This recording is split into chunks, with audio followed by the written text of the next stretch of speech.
Well, hello, everyone. Welcome in to the greatest recap of all time ever. Every Sunday, Crane & Company, make sure you hit that like button. Make sure you hit that subscribe button. We got a ton to talk about today, whether it's the conference championship games from yesterday, who gets into the playoff, why am I hiding from the committee in an undisclosed location because I'm scared for my health, welfare, and well-being. And looking forward, Deion Sanders gets the Colorado job. We're seeing some other coaching carousel moves. Alex Golish, the offensive coordinator at Tennessee, a guy that I knew when he was at Iowa State with Matt Campbell, gets the head job at South Florida. Really excited for him. But let me go ahead. Let's get the party started. Remember, a couple house rules before I get to my buddy David Michigan and Blaine Crane over there, the superhero extraordinaire. One, if you do donate, we will ask that question first. We'd much rather you go over to thedailywire.com and subscribe to Daily Wire Plus. It's blowing up over there. Make sure you subscribe as well. We appreciate you guys. All right, Blaine Crane, former Western State, Colorado wide receiver. Also my brother, at least that's what they told me when we left the hospital. And David Cohn,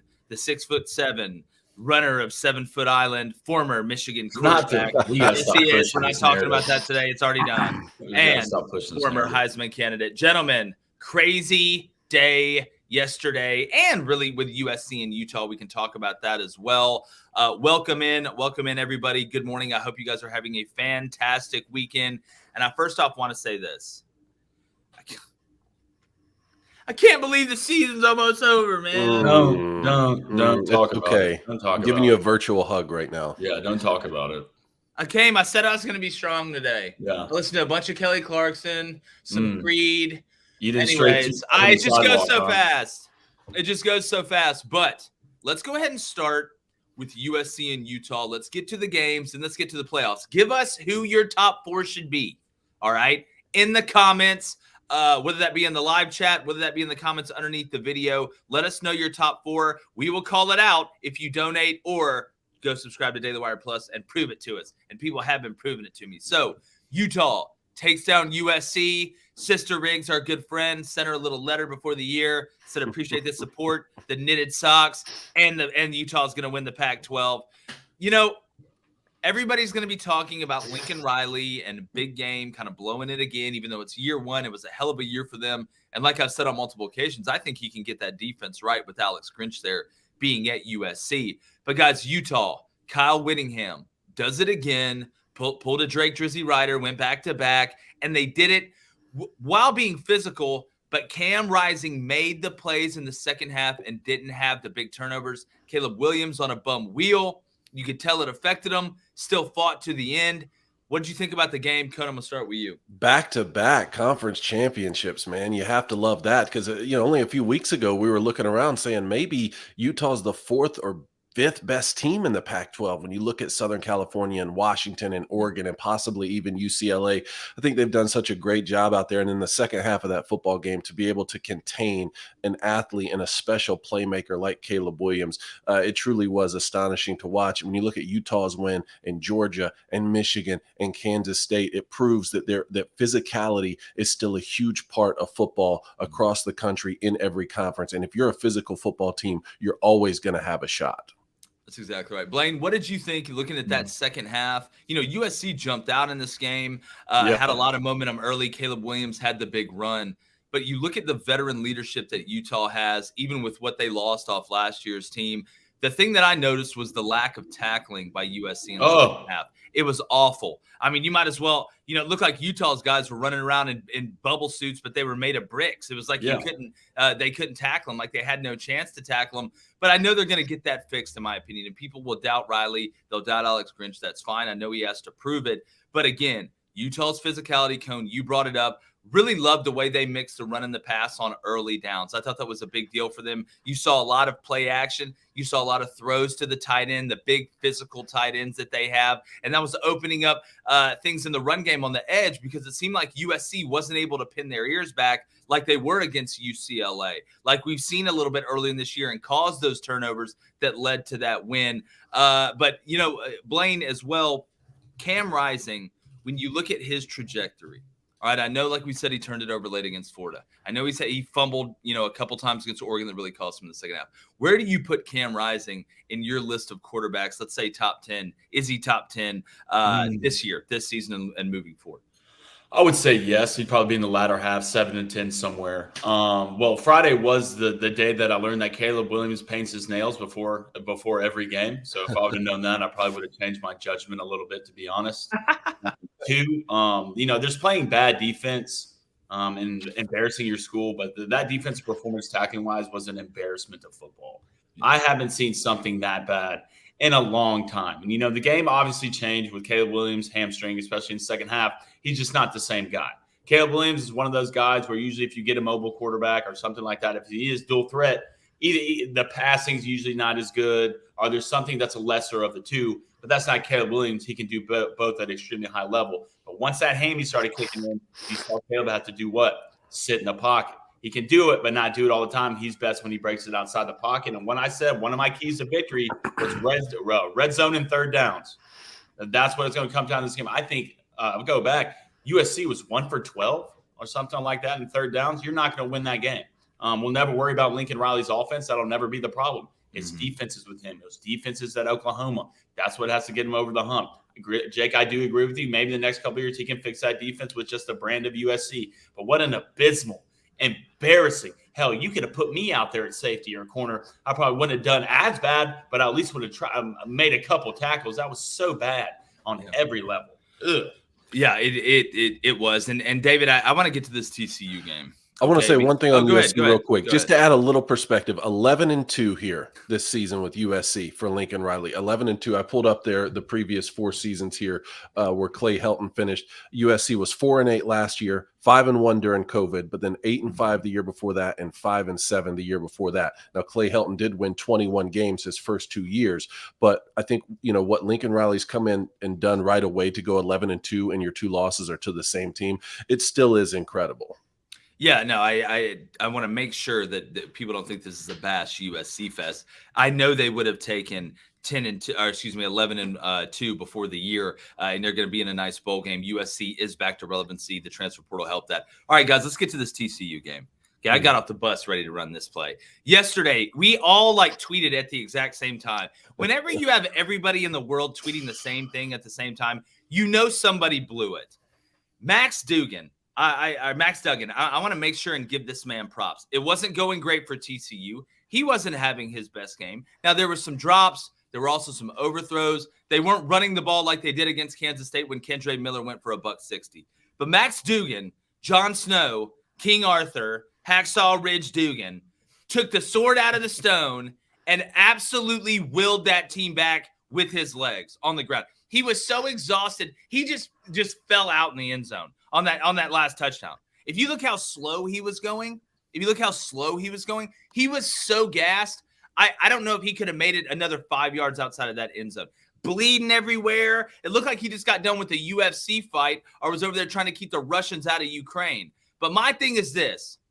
Garrett Riley, I want you to listen to me, man. You're a savant, an offensive scientist. You come from a lineage of offensive savant scientists. So why in the name of everything that is holy and good and nice would you not QB sneak it on 3rd and 4th down from inside the 1? What are you doing? It's like you and your brother are allergic to the big moment. It blows my mind. Y'all have big moment COVID. And I know, and you can't tell me you don't rep it because you were under center, Garrett. There's a word for it. You got cute. And when you get cute, it turns out ugly. And I feel awful for the players because that was such a bad, horrible play call. Reed, my fiance, who knows about football, looked at me and goes, "What is this clown doing?"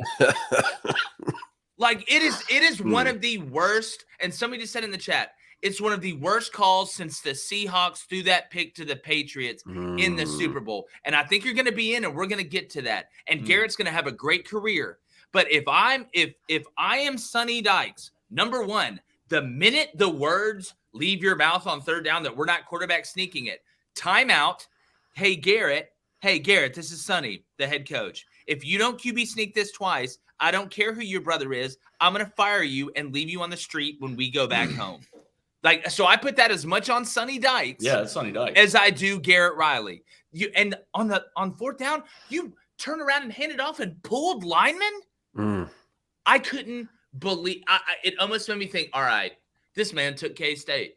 Like, this man took K-State. It almost made me think that's how bad of a call it was. But I think TCU is still going to be in. We're going to get that hell of a win for K-State. Deuce Vaughn, anytime touchdown. Thanks, bro. Will Howard. I'll tell you what. I think if Adrian Martinez starts that game, Kansas State loses. I really believe that. I really believe that. Blaine, go ahead. I put that on Sonny Dykes as much as you put on the OC. You're the head coach for a reason, so everything falls on you. I just don't know. Like, you know, being a coach, being in the coach game, I just don't know how you don't think of QB sneaking the ball. I don't know. Like, I would love, if there's anything I could do today, I could sit in a room, the OC, Sonny Dykes, for how long it takes, and just say, explain it to me. Explain to me why. First of all, you're under center. Jake, the nose got hurt the play before. That's what I'm saying. On third down, they had to carry the nose who pushed center 3 yards in the backfield on third down. They're playing with the backup nose, and you turn around and hand it off. But, you know, I kind of didn't like the game plan early for TCU. It was either, you know, we're running it or we're just throwing it deep. All right. They didn't really work a lot of intermediate routes, what I would love to see. Max was kind of a little bit sketchy in the first half, but you started to see him use his wheels in the second half, and that's a big part of Max's game. TCU deserves to be in the playoff. I know we'll get to that. But what a win for K-State, man. Just grinding it out. And it was a K-State game, especially in the second half. You turn around, you hand it to Mini-Me. You know, he's getting 5, he's getting 6. He's pressing all the buttons in the elevator for once in his life. And you lose one of your best weapons early in that game. And number 4, which was Howard, which had the big play on the jet sweep, was kind of your go-to guy, and you adjusted. Good for Will Howard to come out. The kids looked confident. They looked like they were ready to play. And TCU, you know, you're going to get in the playoff, and I know Max Duggan wanted to win a championship, man, but you could really see, especially in that post-game interview as a fan, like how much it matters to these guys. And people wonder why we love college football. Like, man. This is why we love college football, just the emotion and the investment you have, not only in the game, but with your teammates, with your coaches. Like, this type of stuff, like, rips your heart out, right? Because you only, as a player, like, you only go back and look at it as, what could I have done better, right? What, especially as a quarterback, what could have I done better to get us over the hump when you've been getting over the hump all year? You've been down second half in most of your games. And I'm going to say this too, David. I would not – I obviously know the player-coach relationship. Coaches call the plays, the players run the play. But you have a quarterback that has played in a lot of games. You have a quarterback that has played a lot of football. I am surprised, and I think the reason he didn't is because his dad's a coach, okay? So he understands that. But if I'm Max, when that play gets called in on third down and the ball's not in my hands – or that play gets called in on fourth down, the ball's not in my hands, we have a problem. We have a problem. That's one of those where I may call a timeout and go over there and tell Garrett and Sonny, I need the ball. I don't care if it's not a QB sneak, roll me out, give me a run pass option, let's run a pick play to the side or something like that. But this is, and I know people say, oh, he's tired, oh, he's gassed. Max, you had a break before overtime.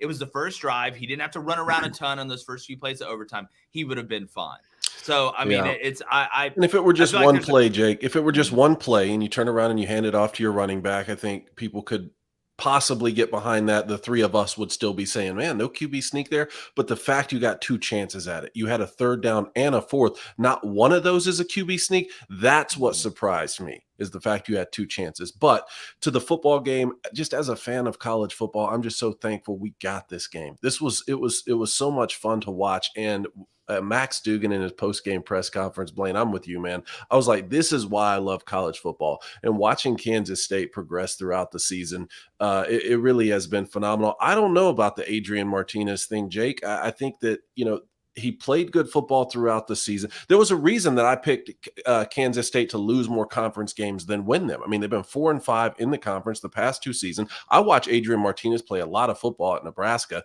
was not that impressed. I think him coming over and having success in the middle of the year for Kansas State just proves what sort of place Nebraska was in. And then when he gets banged up, you bring in Will Howard, who's playing even at a higher level, and you have a top 5 back in the country. So it was a great season for Kansas State, exceeded expectations. And TCU, I still believe, is going to make this college football playoff. I think the Big 12 will be represented.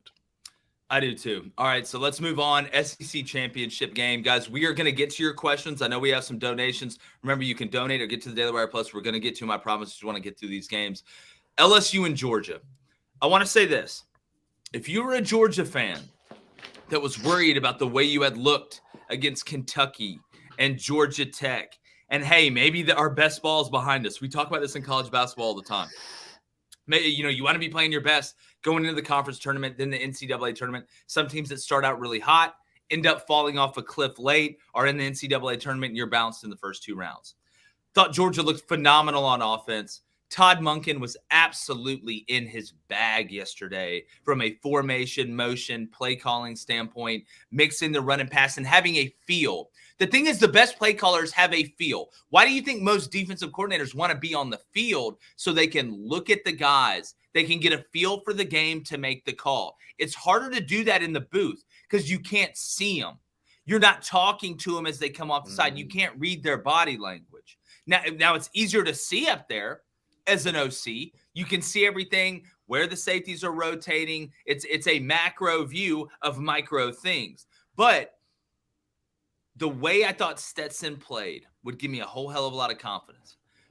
But the way the defense played, and before I get into that, I want to say this. I thought Jaden Daniels, number one, gutted it out as well, but threw the ball as good as I've ever seen him throw the ball yesterday in that game, especially early. If you watch, the interception that's just unfortunate. But intermediate game, I know he didn't connect on a ton of deep balls, but making the right decision. I saw him going through reads. I think maybe that ankle being hurt, and I want LSU fans to vibe with me on this, and him having to stay in the pocket. If he does return, which I think he will, gives him it made him stay in the pocket, go through reads, and make throws. I think that gives him confidence that if I can do it against Ringo, if I can do it against Malachi Starks and these guys at Georgia, I can sit here and pick anybody apart. And then Nussmeier came in off the bench and did a hell of a job for him. But Georgia's defense gave up over 500 yards now. 500 yards. Okay, and we talk about this team being balanced. We talk about the offense being better. I've said it all year. Georgia's the best team in college football right now. I'm not arguing that. But when I look at these games, if they play a TCU who has a wide receiver core that, when healthy, is as nasty as anybody's. They got big guys and little guys. They got little guys that can run and big guys that can jump, which is a scary combination. Not that I think TCU would beat them, but that they could score. So I know Kirby is happy about winning the SEC championship. I put out a tweet yesterday. I said, I think Georgia's the new Bama. And what I meant by that was the bully on the block. I don't think they're going to be able to recreate what Nick did because the game's changed with an eye on the transfer portal. But when it comes down to who is the big bully in the backyard in college football right now, it's Georgia. It just is. But I tell you what, guys, watching that defensive performance yesterday should give LSU fans a whole hell of a lot of hope. And if you're a Georgia fan, you should be really excited. It's back-to-back SEC championships. It's only one game. But, guys, that's a lot of yards. That's a lot of yards to give up to a team that's not the most dominant offense you're going to see within the next 2 games, excuse me. I'm going to say this first to all my LSU fans out there. You have to tip your cap to these guys. For sure. The way y'all fought for a fourth quarter. And LSU doesn't even have remotely close to depth that Georgia has, guys. They rotated 5 guys on the defensive line. Not even close. It's not even close. Georgia's a lot better football team than y'all. But you can see the belief. The players had fighting their ass off for 4 quarters, and the belief in their coach and Brian Kelly. The future is bright. Nussmeier came in and was slinging the pill. Broke the record for most passing yards in the SEC championship game. So if you're LSU, you have to feel good about that. The future's bright. Now, Georgia, one thing I'm watching on is anybody heard about Ladd McConkey? Is he okay? Yeah. Got hurt? Get this man some ice. I don't know what you have to do. Hopefully it's nothing ACL, MCL, but he needs to be healthy where Georgia needs to be at their best, especially in the playoff. So let's go to the playoff. If it is Ohio State, right? In my opinion, Ohio State right now has the best chance to beat Georgia. The best chance to beat you. Have CJ Stroud at quarterback. You have the best receiving core probably in the nation, I would think, if Njigba comes back and he's healthy and he plays in this game. The last time Georgia got beat was when it was Bryce Young, who had to throw for four bills in the SEC Championship to beat them. You're not going to run. You're not going to go round to round body shots with Georgia. It's not going to work. They're going to win that battle. You're just not. It's like a great boxer, right? Body shot, body shot, body shot. Boom, he hits you one in the head in the 7th or 8th round. You need finesse to beat Georgia. Ohio State can finesse with the pass. So I think they have the best chance to win. But if you're Georgia, Stetson Bennett, look, the kid's on the money.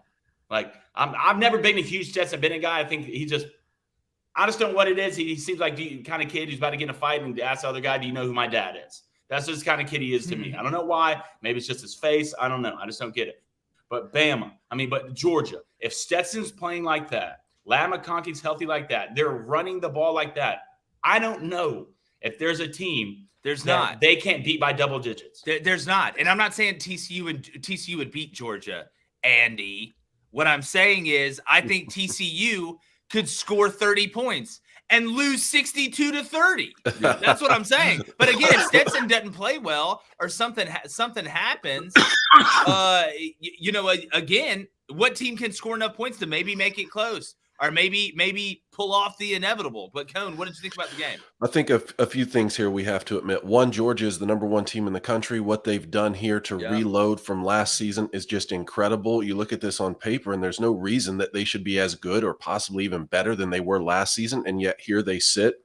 Been absolutely dominant. Kirby Smart has built a monster in Athens. Incredible performance yesterday in the SEC Championship. And don't think it was lost on this team that despite winning their first natty last season in over 40 years, they were not Southeastern Conference champions. I'm sure that was preached week in and week out. Now they are SEC champions. And on the flip side of that coin, I don't believe Georgia is unbeatable. I think Georgia will be favored against any single team they play, but I think there are a handful of teams that could at least make a good game against Georgia. And what more could you want as a college football fan? We have our clear-cut #1 team. Georgia looks like they could go back-to-back and repeat as national champions. Vegas is going to favor them against anyone, but all of us are still going to tune in because we know that there are other teams around the country who have had success putting up some yards and some points against Georgia. Most of those have been true road games, which Georgia won't face again. The best you're going to get is a neutral site. Look what they did on a neutral site yesterday. But at the same time, I think we're going to have a fantastic college football playoff, and all of us are going to tune in, and it's going to be wonderful. Yeah, Gloria Easton said, every one of y'all said 50. Tennessee would score 50. Get a life. Hey, Gloria, why don't you get some glasses and learn how to read? I think I predicted Georgia 37, Tennessee 31.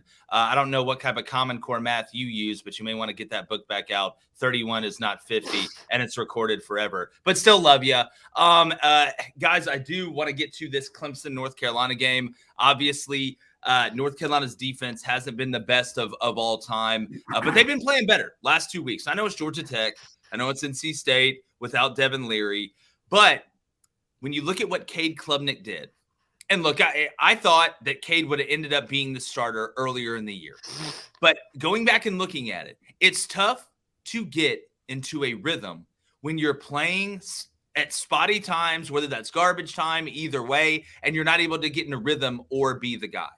If Cade Klubnik was the starter earlier, do you think Clemson has one loss, is ACC champions, and getting into the college football playoff? So in other words, do they not drop 2 games like we saw them drop? David, I want to start with you.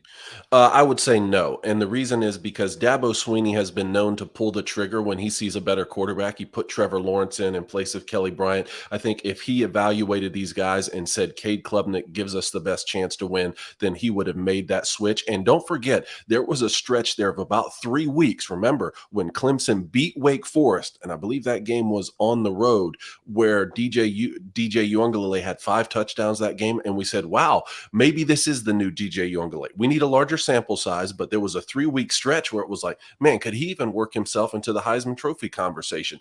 That ultimately did not play out. I think his time at Clemson is done now. But this 3 weeks ago, these were 2 one-loss teams, right? You had Clemson's only loss was at Notre Dame, and so was North Carolina's. North Carolina has since lost to Georgia Tech and NC State, and then, of course, Clemson had the loss against South Carolina. So it didn't prove to be the juggernaut ACC matchup that we were sort of hoping for, where one of these teams could potentially be in the playoff conversation.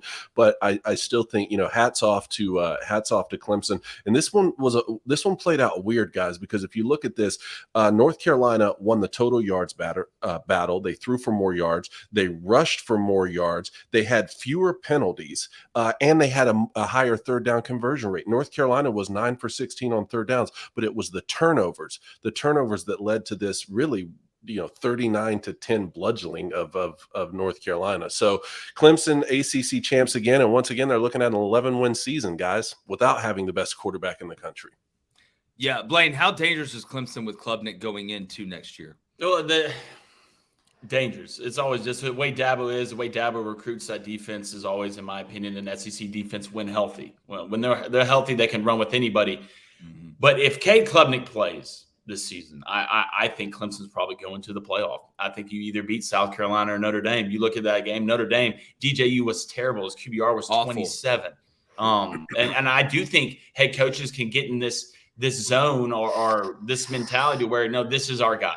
This is our guy. We got to ride with him in such a way the transfer portal is. You never know with these kids. Well, he's going to start using the transfer portal. Yeah, bad things and my bags are packed. All right. But it's the same thing with Jimbo Fisher. Why was Haynes King starting?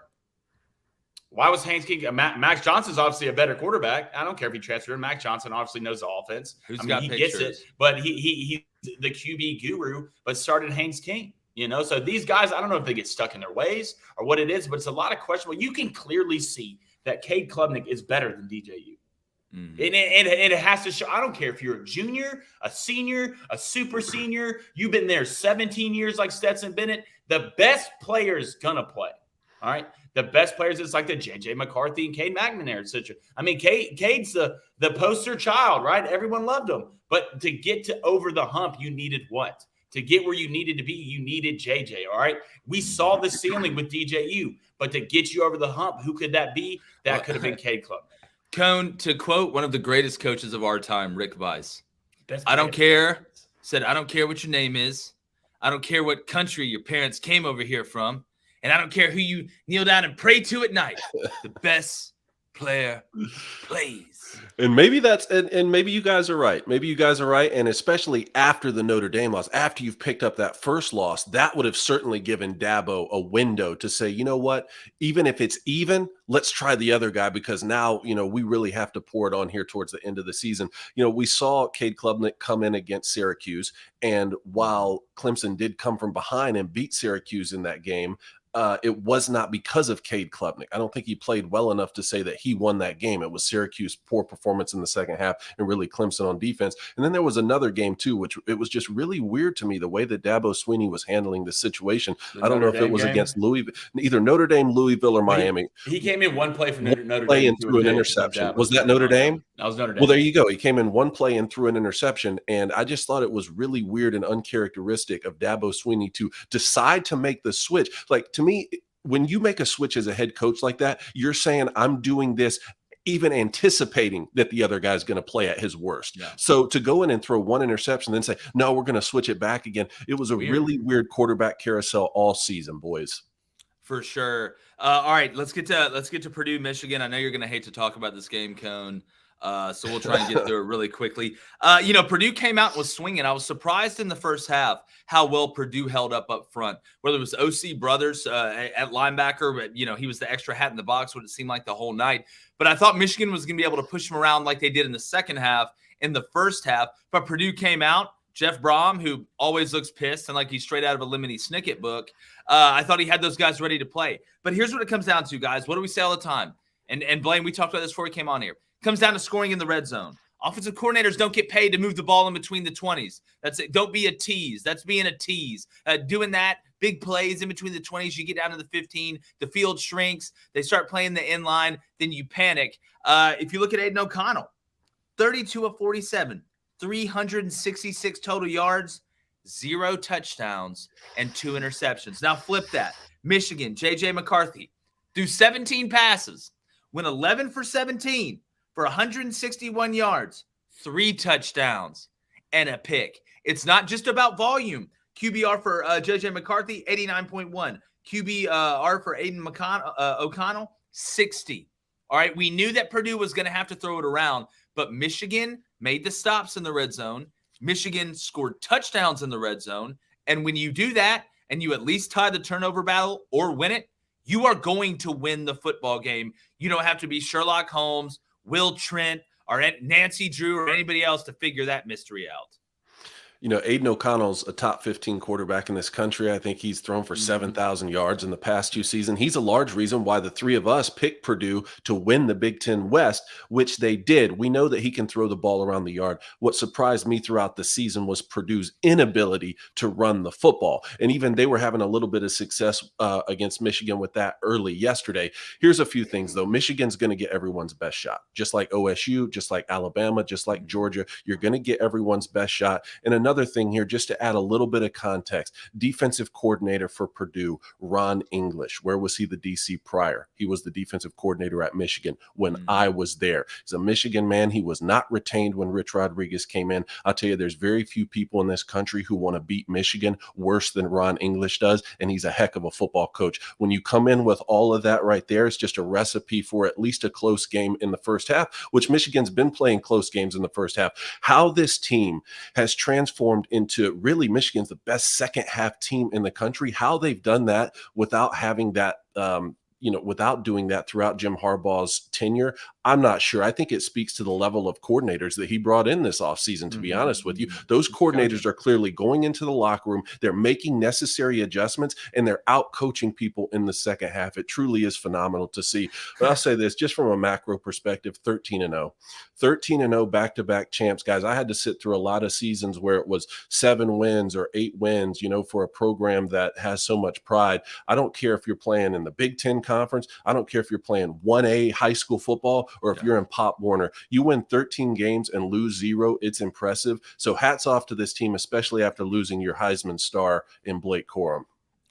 Yeah, Blaine, go ahead. I thought this game would be close. I thought just because the way Jeff Brom's coached against top 5 teams, he's 3-0 versus top 3 teams. And you kind of saw that in the first half. Purdue came out. I liked their game plan, especially on early downs. They're slinging it out. A lot of that one kid they had, number 15, I think Jones something. Yeah, Charlie Jones. Charlie Jones. Oh my gosh! Really? Give him the chocolate factory. Yeah. how quick can Bill Belichick? And that's not a weird euphemism. I'm talking about football. Can Bill Belichick get him to the Patriots? I know that. But, it's just – and kudos, David, to that coaching staff because it's been the whole year second half adjustments. I don't know what it is. I don't know if they just change into just different guys in that second half. But they're a different team once that second half starts. And you kind of get to see the O-line do what? They start leaning on you, right? They start leaning on you. They just turn it around. Here's Jonathan Edwards. Here's a used to be linebacker who's a running back who's pissed all the time, and he's going to get 4 and 5 yards. And JJ McCarthy's at his best when he's outside the pocket. When he's on the move, that's when JJ is in his bag. He did have some good throws in the pocket, that one touchdown on 3rd and 11. So good for Michigan. I'm happy for him. I thought Purdue played well. But 13-0, Dave, man. Kudos, brother. Yeah. Hey, I do want to say this. Cone, I really deep down in my heart believe that at least in one room in Jim Harbaugh's house, he instead of a door, he has those beads that hang down. Yes. Has to, right?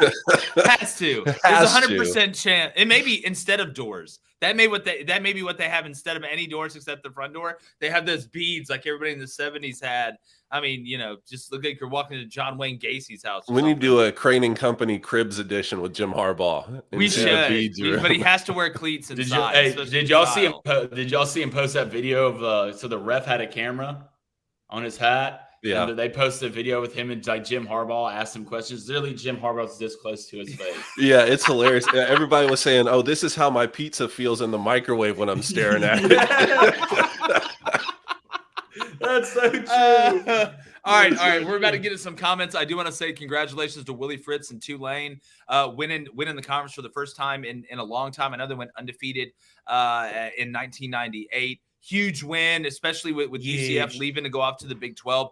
Looks like Tulane and teams like SMU and teams like that in that American Conference are really going to be able to climb the ladder and fill that vacuum. But very happy for Willie Fritz returning to Tulane. That was a nice one there. Jeff Traylor and UTSA, got to give him credit. In my opinion, Jeff Traylor and Kyle Whittingham are the two most underrated coaches in college football. I would not be shocked if you didn't see Jeff Traylor at not a big school, but a huge school in the next couple of years. I know he signed that contract last year as well. I do got to give a couple more shout outs here. Troy, congratulations on winning the Sun Belt. As a South Alabama alum, you can kiss my ass, but also congratulations because I like John Summerall. Fresno State beat Boise. Jake Haener, the witch of the West. Except the house doesn't fall on him. It falls on your hopes and dreams if you're a Boise State fan. I do think Andy Avalos did a good job turning that around after kind of the beginning of the year. Yeah. They made the switch there at quarterback. But Fresno State and Jake Haener and Jeff Tedford, who came back after Kalen DeBoer left to Washington, I thought that was a really nice win for them yesterday. And in one of my bets, I had them plus 10.5. Can I comment on this? Can I just comment on this real quick? I'll be real quick. Yes, you can. This isn't Iran, Blaine. You can comment on thank that. you. It's Iran. I don't. Yeah. Yeah. You know what I got? Yeah. I'll tell you what I call it. Yeah, get it right. But I don't understand. I watched this game. I've watched a good amount of Boise State this year. I don't understand with all the talent that's out here right now. And kids these days, they're faster, they're stronger, they're prepared at a younger age, so they're in it a lot better. We've never seen as much football talent as we see now. How can you have such a bad quarterback if you're Boise State? It's terrible. Give that, he was terrible. That kid time. He was bad yesterday. It was bad. But if you had if you've watched him, he was a huge upgrade over what they had in his running ability. Saved Boise State's season. I just don't know how a Division I program, especially as highly calibered as Boise State, which it is, can be that bad with all the talent that's out there in the world at quarterback. Now, any school, realistically, any school. I mean, like Power 5, like if you're somewhat up there, I don't understand how you can't have somewhat of talent at quarterback with all the things running around in this country who are 13 years old. I just watched an 8th grader win a state championship at a 7A school in Alabama. All right, there's guys out here that are better than what you have at quarterback. I don't care if he's 17 years old. Yeah, well, I mean, look. I wanted to get that off my chest. Him and DJU should have to do the Dr. Pepper challenge at halftime of the big games now to see you. You must have had Boise State too, Blaine, huh? Blaine had to be on Boise. Yo, I was. I had a -3. I'm going to be honest. But two, we should be able to bet on the Dr. Pepper halftime. Yes. Yes. And I do want to say this. The one that ended in a tie, that's bull. That's bull. Yes. It ended in a tiebreaker because they tied on the first one and tied in the 15-second round. Put another 15 seconds on the clock. No. Throw the balls in what they have to do. Fight. You know, I love this. I didn't know that everyone was going to have an opinion on the Dr. Pepper throwing challenge because I have one too. If you throw the football with 2 hands, did you really win? I think you still lost. Well, David, that's the most efficient way, right? Would you do it? Throw the football. I can't sit there and watch the guy chest pass the football into the thing. Just get him a basketball. I'm speed optioning in there every time. Yeah, chest passing a football just feels like, I don't know, like, watching your mom kiss another man other than your father. Like if you're Caleb Williams and you're being tackled and you have a split zone bluff and you 2-hand it over for the touchdown. Okay, I get it. Someone's tackling you, but I think on the Dr. Pepper challenge we can throw the football into the hole. No, I'm 100% with you. This is America. Grow up. All right, Blaine, let's go ahead. I think we got to maybe a donation or two. Yeah, we do. Let me go ahead and say remember, this donate perpetuity. Perpetuity. All right, good. I got it down. All right, let's go to X-Prop with the $10 dono. Appreciate it, brother. Says allegedly conference championships matter. Tulane is a conference champion. Ohio State is not. Therefore, Tulane should be ranked ahead of Ohio State. I say fight me, but Ohio State won't. Well, again, I mean, if we're going to say every conference buddy that wins the conference championship is better than any team that doesn't, then what's keeping, North Dakota State from playing Bama for the title every year? Mm-hmm. Again, if here's what I think. I think when it comes down to conference championships, if there are 2 teams that are comparable or multiple teams that are comparable to trying to make the playoff, and they're both in the conference championship, you can use that. When you have teams that maybe they like an LSU when they had 2 losses, we're like, all right, that conference championship game, if they win it, they're in. It's all circumstantial. See, the problem I think a lot of us have, or some of us have, or some of y'all have as fans, is that we look at everything generically. Like every situation is the same, and that clouds things. LSU's situation is totally different than Bama's. Bama's situation is totally different than Michigan's. But there are some times where there are comparable situations where they may not be the exact same, but they're comparable. Like when people ask me, do conference championships matter? Well, if you're a team like TCU that went undefeated in the regular season and you're playing for a conference championship and you lose, okay, and your resume is compared to Ohio State's or Alabama, who has 2 losses, it should matter that you went undefeated in the regular season, and I don't think you should be punished for losing that conference championship game. Now, if it came down to TCU and a team that won the conference championship game, if 2-loss LSU would have beat Georgia in the SEC championship and TCU would have lost to Kansas State in the Big 12 championship, and it came down to those 2 teams for the 4th spot, I understand using that conference championship to put LSU in over TCU. That's a comparable situation. But we cannot compare apples and oranges. TCU should be in the playoff. Let me say that again. TCU should be in the playoff. Does that mean that TCU would beat Bama on a neutral site? I don't think so. I would take Bama. But guess what? That matchup's not going to happen because Bama lost twice. And once to a 4-loss LSU team, they didn't win their division. They didn't win their conference. TCU has a comparable opponent. They played Texas and beat them worse than what Alabama did. You look at strength of record. They're both top 10. So when you look at the things that are comparable, TCU, in my opinion, should be in over Alabama. And Nick Saban doing what he did yesterday, I'd do the same thing. I'd be campaigning. I'd have done more. I'd have pulled out racism. I'd have pulled out sexism. I'd have pulled out homophobia, xenophobia, Islamophobia, arachnophobia, every phobia that there ever was. Because that's my job, is to get our team in the playoff. Hell, y'all want Sarah Fuller back? She can do the opening kickoff. Just let us in the playoff. I totally understand that. But when you look at the body of work, when it comes down to comparables, conference championships should matter. But it goes into a basket of a lot of things that should matter. And I know we're going to get a little bit more into this, but conference championship games, while they matter, they don't take precedent over everything else. But being in one is a whole hell of a lot better than not being in one when it comes down to making that playoff if everything's even. Don't tell that to USC. There's a process behind it like that we got to figure out, but it just sucks to watch people get punished for, losing a conference championship game and watching a team come in for not playing in one and still get in the playoff. I know it's the right thing, but it just leaves a bad taste in your mouth, in my opinion. I just don't like it. Let's think back here. The 3 of us grew up in the BCS era, okay? And in that format, following a college football season, you would select the 2 best teams to go play in the national championship. This year, we have that. Would have been easy. Georgia against Michigan, 2 undefeated teams, conference champs that would go on to play in the national championship. And all of this weekend's craziness would have been applauded because it worked out. Thank goodness we didn't have an undefeated TCU. Thank goodness we didn't have a USC team whose only loss was by 1 at Utah. The 4-team playoff was created to solve the problem when you had more than 2 possible teams who could win the national championship. 2004 Auburn going undefeated in the SEC, not getting a shot at the national championship. So the 14 playoff was created. If you have those 2 top dogs and maybe a 3rd team goes undefeated like TCU almost did, or you have that 1-loss team whose only loss is to a rival, something like an OSU. Now we have that situation and we're still going to argue about it. I understand that. I think some of the venom, whatever happens today, some of the venom is going to be taken out given the fact it was just announced we're going to have a 12-team playoff. So we understand there's only going to be this season and 1 more season of the 4-team playoff.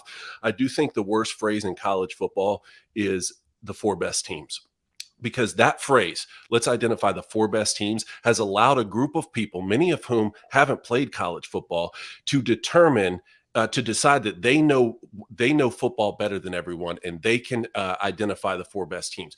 Nick Saban had an argument to make yesterday to get his team into the playoff. Saying that we would be favored by Vegas in any of the games that we would play in the postseason is not the right argument, because the 2 games you lost, you were favored in those games. Yeah. And if we're going to point out that Alabama only lost 2 close games, then we also need to point out they won 2 close games. I mean, that 3. Texas A&M, yeah, exactly. That Texas A&M game came down to the last second too. So I understand it. We can sit here and say that I think Alabama would beat OSU on a neutral site. At the same time, to sit here and pretend like we know which are the 4 best teams is already a joke. And even then, how many times, guys, do we see in a college football season the best team doesn't win? Every Saturday, we watch one of the best teams lose a football game. So at some point, the conference championships and the strength of schedule and the eye test, it all has to matter. We have to get through this season. We have to get through next season. And let's hope that the 12-team playoff can solve some of this. Yep. All right, let's get to that next question, Blaine. Yeah, first of all, going pants to my tits says good morning. Good morning to you, good sir. Good morning, peas to my teas. Yes, absolutely. Chris Law says, Jake, if DJU hits the portal, no. Do you think if he transfers to Auburn, Hugh Freeze can turn him into a solid quarterback? No. No. Don't even put that in the universe. Just Please stop don't do it. that. Don't put that in the universe. No, it's already there. It's Stop. already in the We're universe. taking it back. Stop. We're taking it back. Hold on, I'll Thanos this whole thing. Let's go, Andrew Wilkinson. What's up, Andrew? He says, does Clemson jump Bama as a conference champion?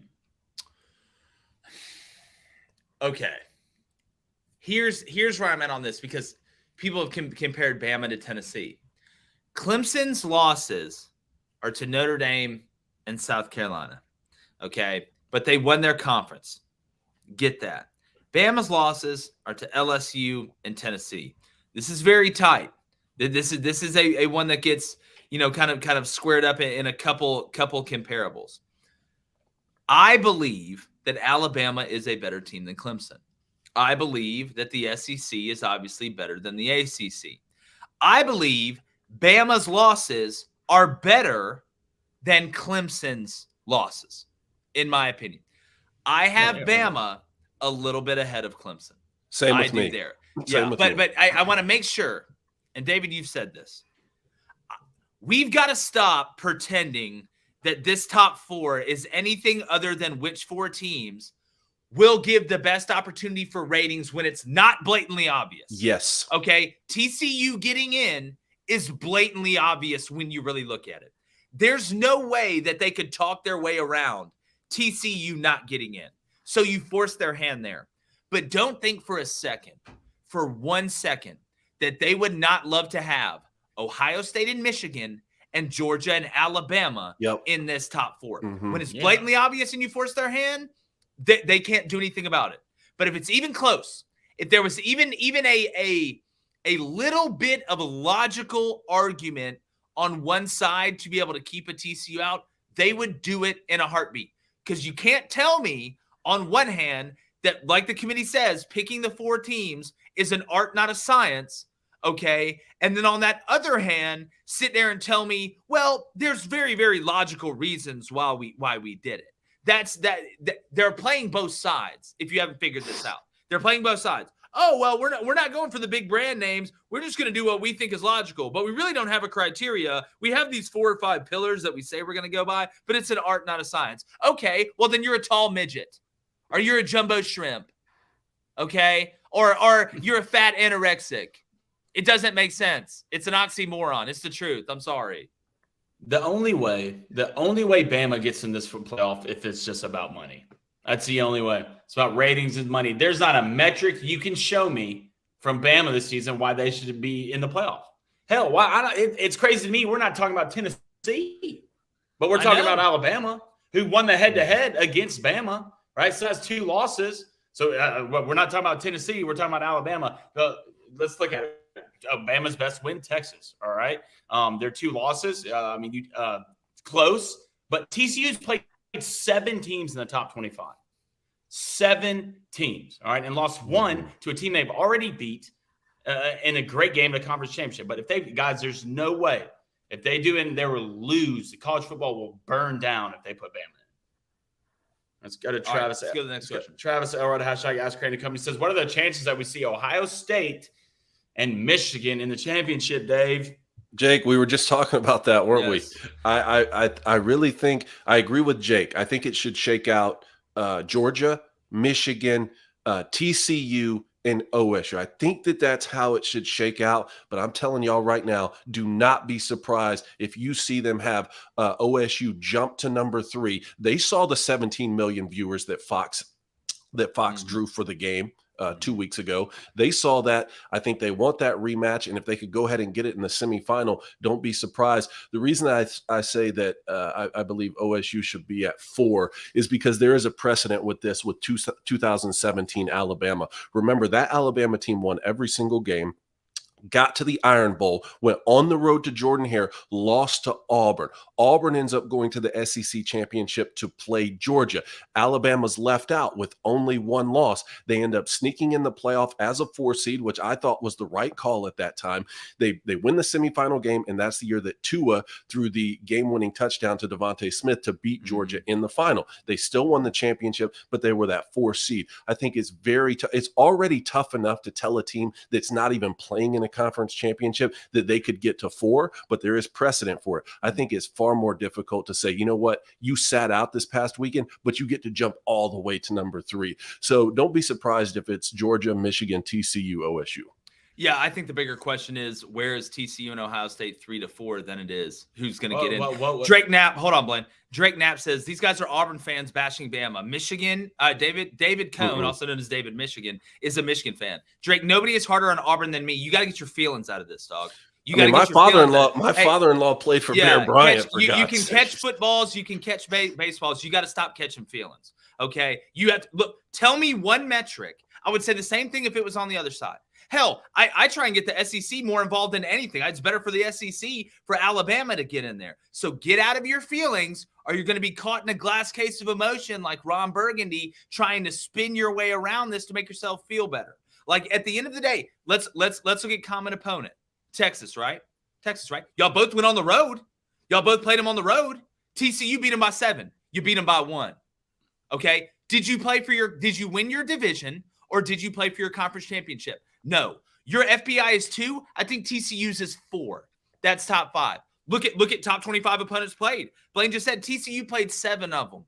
They played 7 of them. Look, strength of record. I think TCU's 3? Somewhere around there like that. So I know you're an Alabama fan, Drake, and I don't blame you for wanting Alabama in. But this year, the numbers don't back up what you're saying. That has nothing to do with me being from Auburn, or David being from Statesboro going to Michigan, or where in the world is Carmen Sandiego? There's a saying that we have where we work. Facts don't care about your feelings, brother. And in this situation, your feelings and facts don't care about him. They're going the other way. He's in a minority, though. I think he's in the minority. He is too. Again, I talked to a dozen Alabama fans yesterday, including my father-in-law, who played quarterback for Bear Bryant. Not one of them thought Alabama should be in the playoff. They called me after Saban did his car salesman? His car sales. Yeah, well, Blaine will say his car salesman. And they say, just like Jake said, we get it. That's his job. And yes, you only lost 2 close games on the road. I understand that. Alabama is who they are. They are the greatest dynasty in college football this last decade and a half. Agreed. You have the reigning Heisman Trophy winner. You had what we thought would be the best defensive player in Will Anderson. We understand all that. I haven't talked to one Alabama fan that truly thinks, who's truly come up to me with a straight face and said, man, Alabama needs to get that 4th spot. They understand. They know it. Yeah. It's okay. You're safe here. You're safe here, brother. You're safe. Sit down, let it all out. It'll be okay, but y'all do not deserve to be in the playoff. I mean, John Edward Kruger, who types in all caps, so I know he's telling us he's screaming. He says, y'all, apparently Jake is always right, and we are always wrong. I see what you're going there. Apparently. No. I'm going to tell you what I've learned. Reed is always right.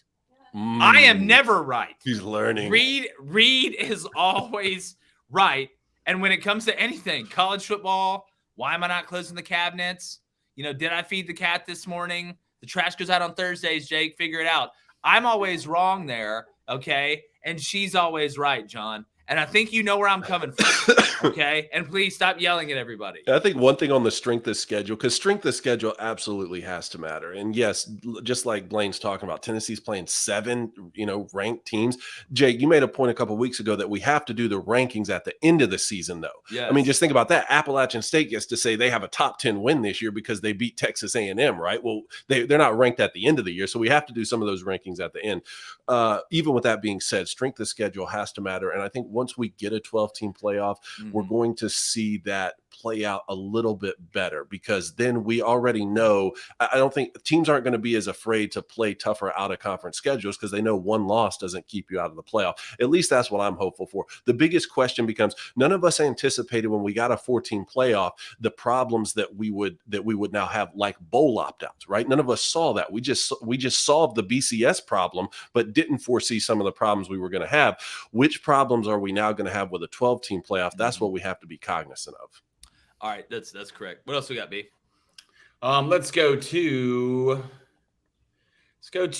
Scott Barry. He says TCU versus USC would be a game that nobody would care about in the playoff. I don't think so. I think he said TCU USC. Yeah, if it was TCU USC.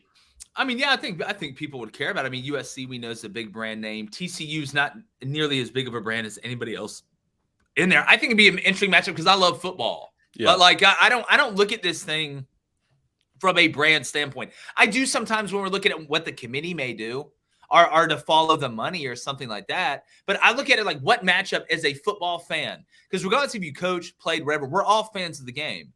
We all love the game. Like what matchup would I love to see? I would love to see TCU and USC's offenses go against each other.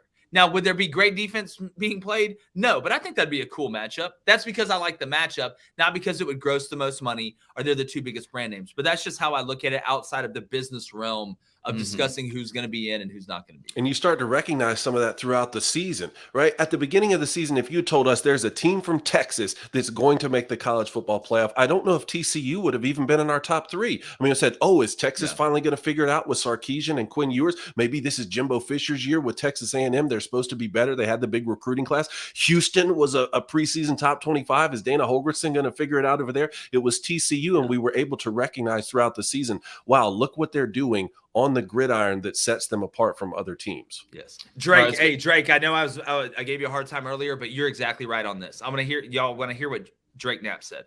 TCU is more deserving than Bama, but Bama is better than TCU. I believe that's the case. I agree with that. Is it better by a ton or a mile? No, but I would pick, I'm telling you right now, if it was on a neutral field, okay, I would pick Bama to win that game. I'm not going to sit here and lie. I'm not going to sit here and cap. Not saying that TCU can't beat Bama or that TCU doesn't deserve to be in and Bama does. Y'all know how I feel about that. But on a neutral site, I'm taking Bama. With Bryce Young, you best believe, with enough time for bowl prep, with Saban and Pete and all them, I'm taking Bama, buddy. Like, I can promise you that. And there's a trust factor that comes in, right, Blaine? I mean, there's a trust factor that, well, Alabama has been in those big games and they figured out a way to win it. That certainly plays into people's brain, which is why I don't think the committee should go off who are the four best teams. We need to have a defined metric where it basically is, you know what? If you won your conference champ, I don't care if you had a losing records like the Seahawks did a couple years ago and still found a way to make it in the playoffs, or like an NFC South team in the NFL this year may make it in the playoffs with a losing record. If you win your conference, you're automatically in. And then we have another 4, 5, or 6 spots that are reserved for those teams that we know are really great teams, but who didn't win their conference. And then we figure it out in the postseason.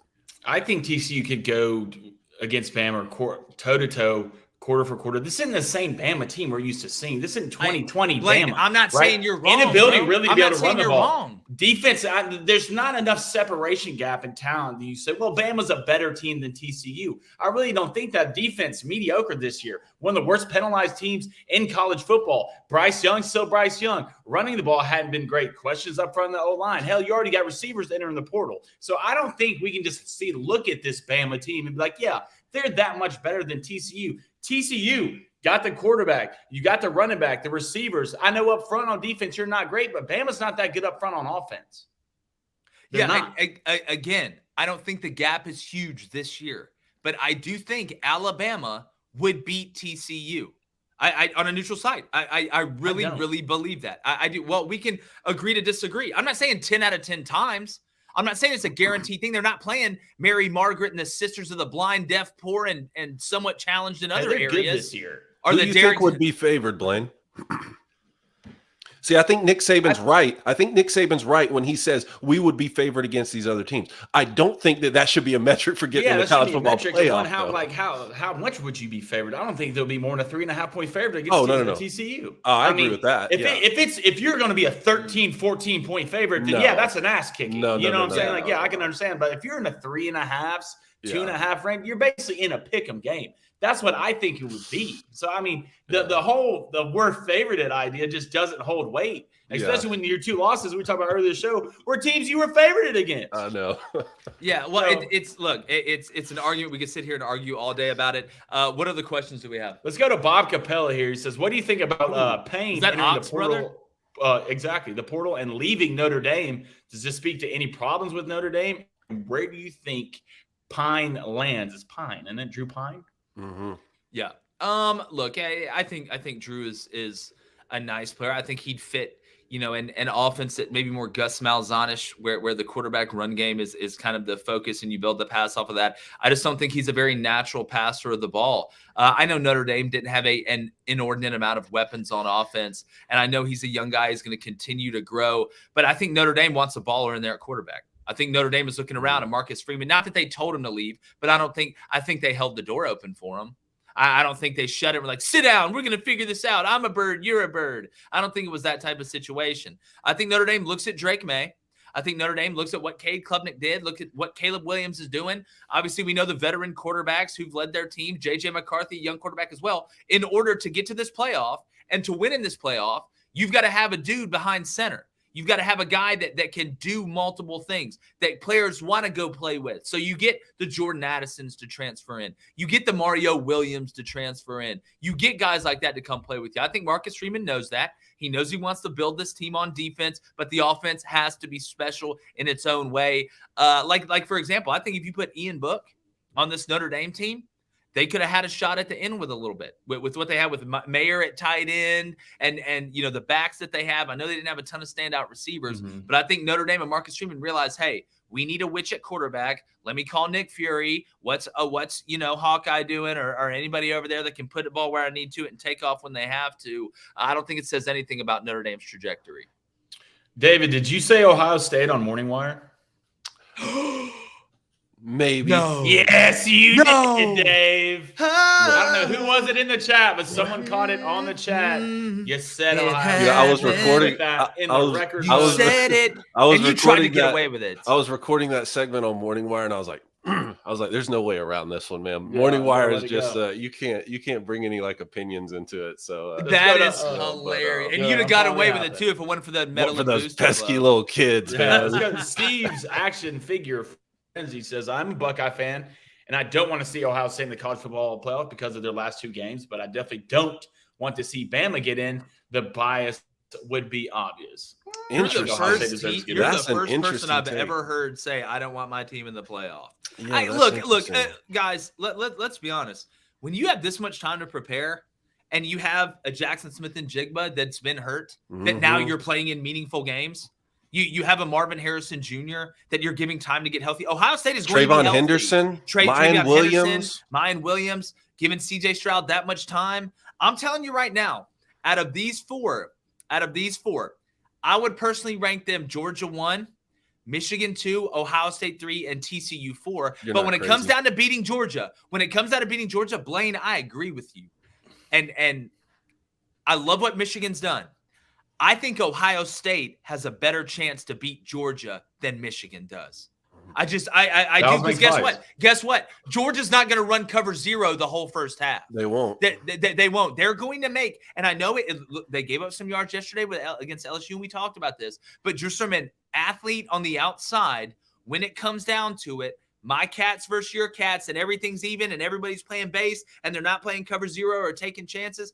I do think Ohio State has a little bit of a better chance. Do not be shocked. Do not be shocked if you see Ohio State at that 3 spot, or you see Ohio State at that 4 spot. Regardless, don't be shocked if Ohio State moves on. Even if you see number 1 Georgia, I would pick Georgia. I think Georgia's the best team in the country. But Ohio State is one of the couple teams, I say couple, that I think can beat Georgia. Not that it's impossible for Michigan to beat Georgia, But I think there is more. I see more paths for Ohio State to beat Georgia than I do for Michigan to beat Georgia. Mm-hmm. I just don't see why Ohio State would be moved to number 3. If it's just purely ratings, okay, I get it. But other than that, there's no reason they should jump TCU to 3. No, I agree with that. I agree with that. There's none at all. And that Ohio State Georgia matchup would be phenomenal to watch. All right, let's go to Scott Barry. What's up, brother? Says I was strictly talking about what the NCAA is looking at. Jake, I'm a West Coast guy, so I wanted USC in, but I believe the higher ups at the NCAA want a Big Ten SEC Final Four.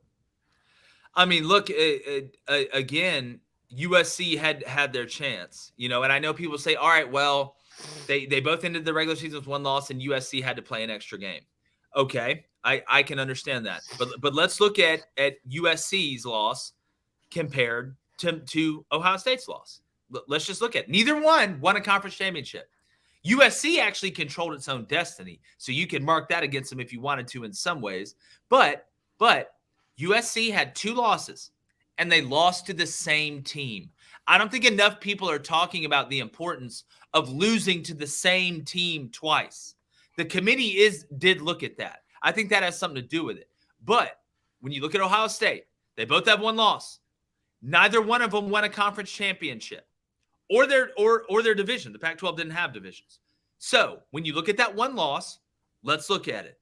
Ohio State lost to the number 2 team in the country. Wasn't pretty, I'll give you that.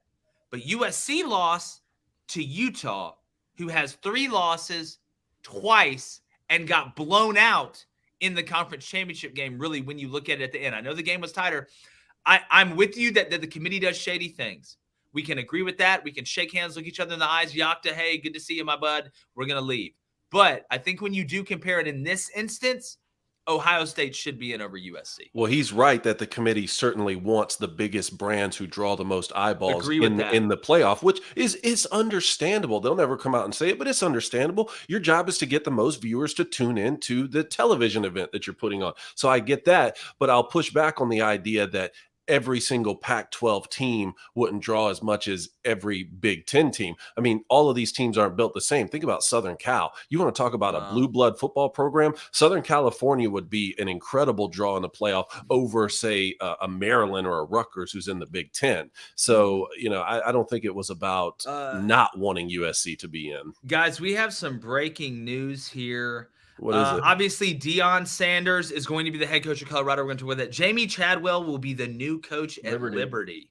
Really? Look, they're going to pay him. I don't think that's a great hire by Liberty. They're paying Hugh Freeze $5 million a year. Coastal Carolina is a gold mine. I'm very interested to see who gets that job. If I'm them, I go hire Brian Vincent right now. JG Wentworth, I want my money and I want it now. USF hired Vols OC Alec Golish as well, and the South Carolina offensive coordinator. Somebody said that. Yeah, I was about to ask you that. Yeah, who did that? I can't find it. It must have broke while we're sitting here on air. It was. We'll look it up. It was John Edward Kruger. Jake, quick thoughts on the new OC for South Carolina? Yes, please. But tell me who was. I cannot find John Edward Kruger. Yeah, John Edward. Please tell us. Thank you. All right, next question. Let's go to King's Crown. Hashtag Ask Crane and Company says that the committee wants to change narratives every year. Why do we even play the games to begin with? Just start the playoffs week 1. The teams in the top 4 are the best anyways. You handle that. You handle that one starting off there, Coney. What do you think, Cone? Say it one more time, Blaine. Okay, let's go. King's Crown. Hashtag Ask Crane and Co. The committee wants to change narratives every year. Why do we even play the games to begin with? Just start the playoffs week 1. The teams in the top 4 are the best. There you go. And that's the point I was making. The worst phrase in college football is we're trying to find the 4 best teams. By that metric, we would just say, oh, here's the eye test is all that matters. These are the best teams, and let them go play in the playoff, and playing the games doesn't even matter anymore. You have to go off who is most deserving. And for people who push back and say, well, strength of schedule has to matter. This conference over here doesn't play nearly the strength of schedule that we play. I think they're absolutely right. You have to take strength strength of schedule into it. But this idea that whoever would be favored in the football game by Vegas, those are the 4 teams that need to play in the college football playoff. I just don't see it that way. I mean, if you win double-digit games in any one of these conferences across the country, it's an incredible feat. And like I said, whatever happens today, if there's some shenanigans today in the reveal, I think that will be lessened a little bit by the fact we know we're getting a 12-team playoff where you have to have the metric already set. See, the problem with a 14 playoff is there are 5 Power 5 conferences, so they couldn't do anything as efficient or as concise as say, well, you know what, we'll have a 5-team playoff and all 5 conference winners will be in. Like, you know, there was already more conferences than there were playoff spots. When you go to 12, at least you will be able to say, all right, conference champions are in, so are the other teams that we think are the best, and we're going to play it out in the postseason and see who wins. Yeah, again, this is why I'm going to go back. I'm going to continue to say what I've said this whole time. We need numbers next to criteria. We need a rubric. I need numbers like we have in college basketball. I can look at the SOS. I could look at the RPI. This is all left up to interpretation. This is like this. It's like abstract. It's not. And I know it will always be somewhat subjective, right? At least a little bit. But when you have numbers, so we say, okay, here's what we are doing as the committee. Here is how much strength of record matters. Okay, we are going to use numbers for strength of record. Like we already see, it's number 3, number 5. That's great. Common opponents. I want numbers. I want math. All right. When you're looking at conference champion, we know that. But I need metrics and numbers on these things. I need to look at math. I don't need to look at what Bob Wiggins, who invented fruit roll-ups and now helps run the Big 12, thinks. I don't care what he thinks. We need football people on the committee, and we need math. We need math. Not that it will be the overriding, hey, it is 100% this, plug it in the computer. Oh, it's run by the Koch brothers. Here's who's in. No, but I need to be able to look at numbers and then use that with the eye test with football people to get the top 4. Because I don't think that there is a one arrow or one narrow path of saying, all right, it's just math and numbers, or it's just whatever is translated by the committee. It needs to be a combination, or as we say, an amalgamation of things. That's, to me, is the best way to possibly do it. But the 12-team playoff will help alleviate a lot of this, obviously. All right, a couple things here. John Edward Kruger says people just hate Bama. That's why they don't want them in. No, it's just y'all don't deserve to be in. Let's go to Bills Mafia 17. Do you think Michigan can beat Georgia? Can they? Yes. Will they? That's a whole different matter. And maybe go to DraftKings on the futures and maybe use promo code Booster.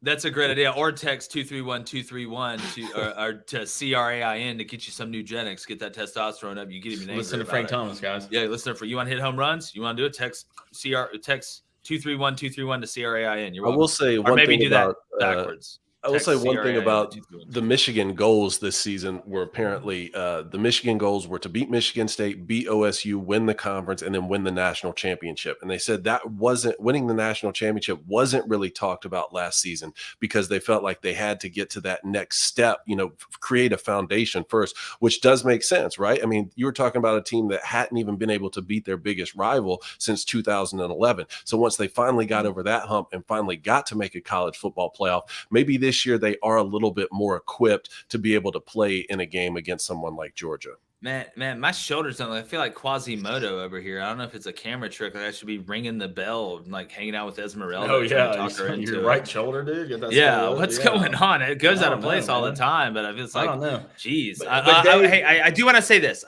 Blaine. If you ever have trouble like saying like, all right, this team compared to this team, I call it do the levels test, right? If Team A plays their best game and Team B plays their best game, who can win? If Team A plays their B game and Team B plays their best game, who would win? If Team B plays a bad game and Team A plays their B game, who would win? If you do all those together, you will find how many pathways that Team A or Team B has to win. So Georgia and Michigan, right? If Georgia plays their A game and Michigan plays their A game, Georgia wins that game, in my opinion. If Georgia plays their B game and Michigan plays their A game, I think Georgia would still have a chance to win that game. But if Michigan plays their A game and Georgia plays their C game, Michigan is going to win that game. That's just kind of a way. It's not foolproof. It isn't a smoking gun. It's not. Or, bullet, whatever. It's the best way to do it, in my opinion. Dave, that's one of the, I agree with what you're saying, and I heard them say it on the broadcast too, but you talk about winning national championships. If that's not one of your goals, then what are we doing?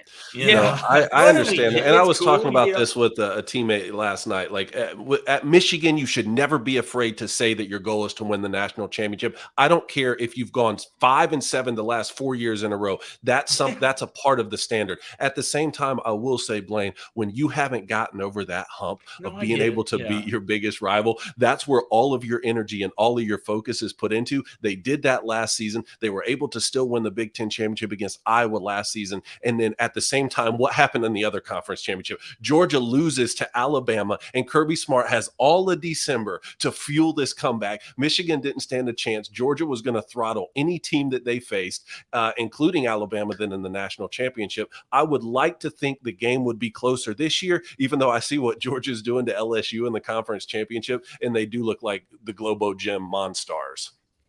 Yeah, that is very true. Good. Just don't match up. Michigan it's style makes fight. Just don't match up well. Let's go back to Bob. Capelli says, I'm taking Cade Klubnik over at Drake May. Do y'all agree? No.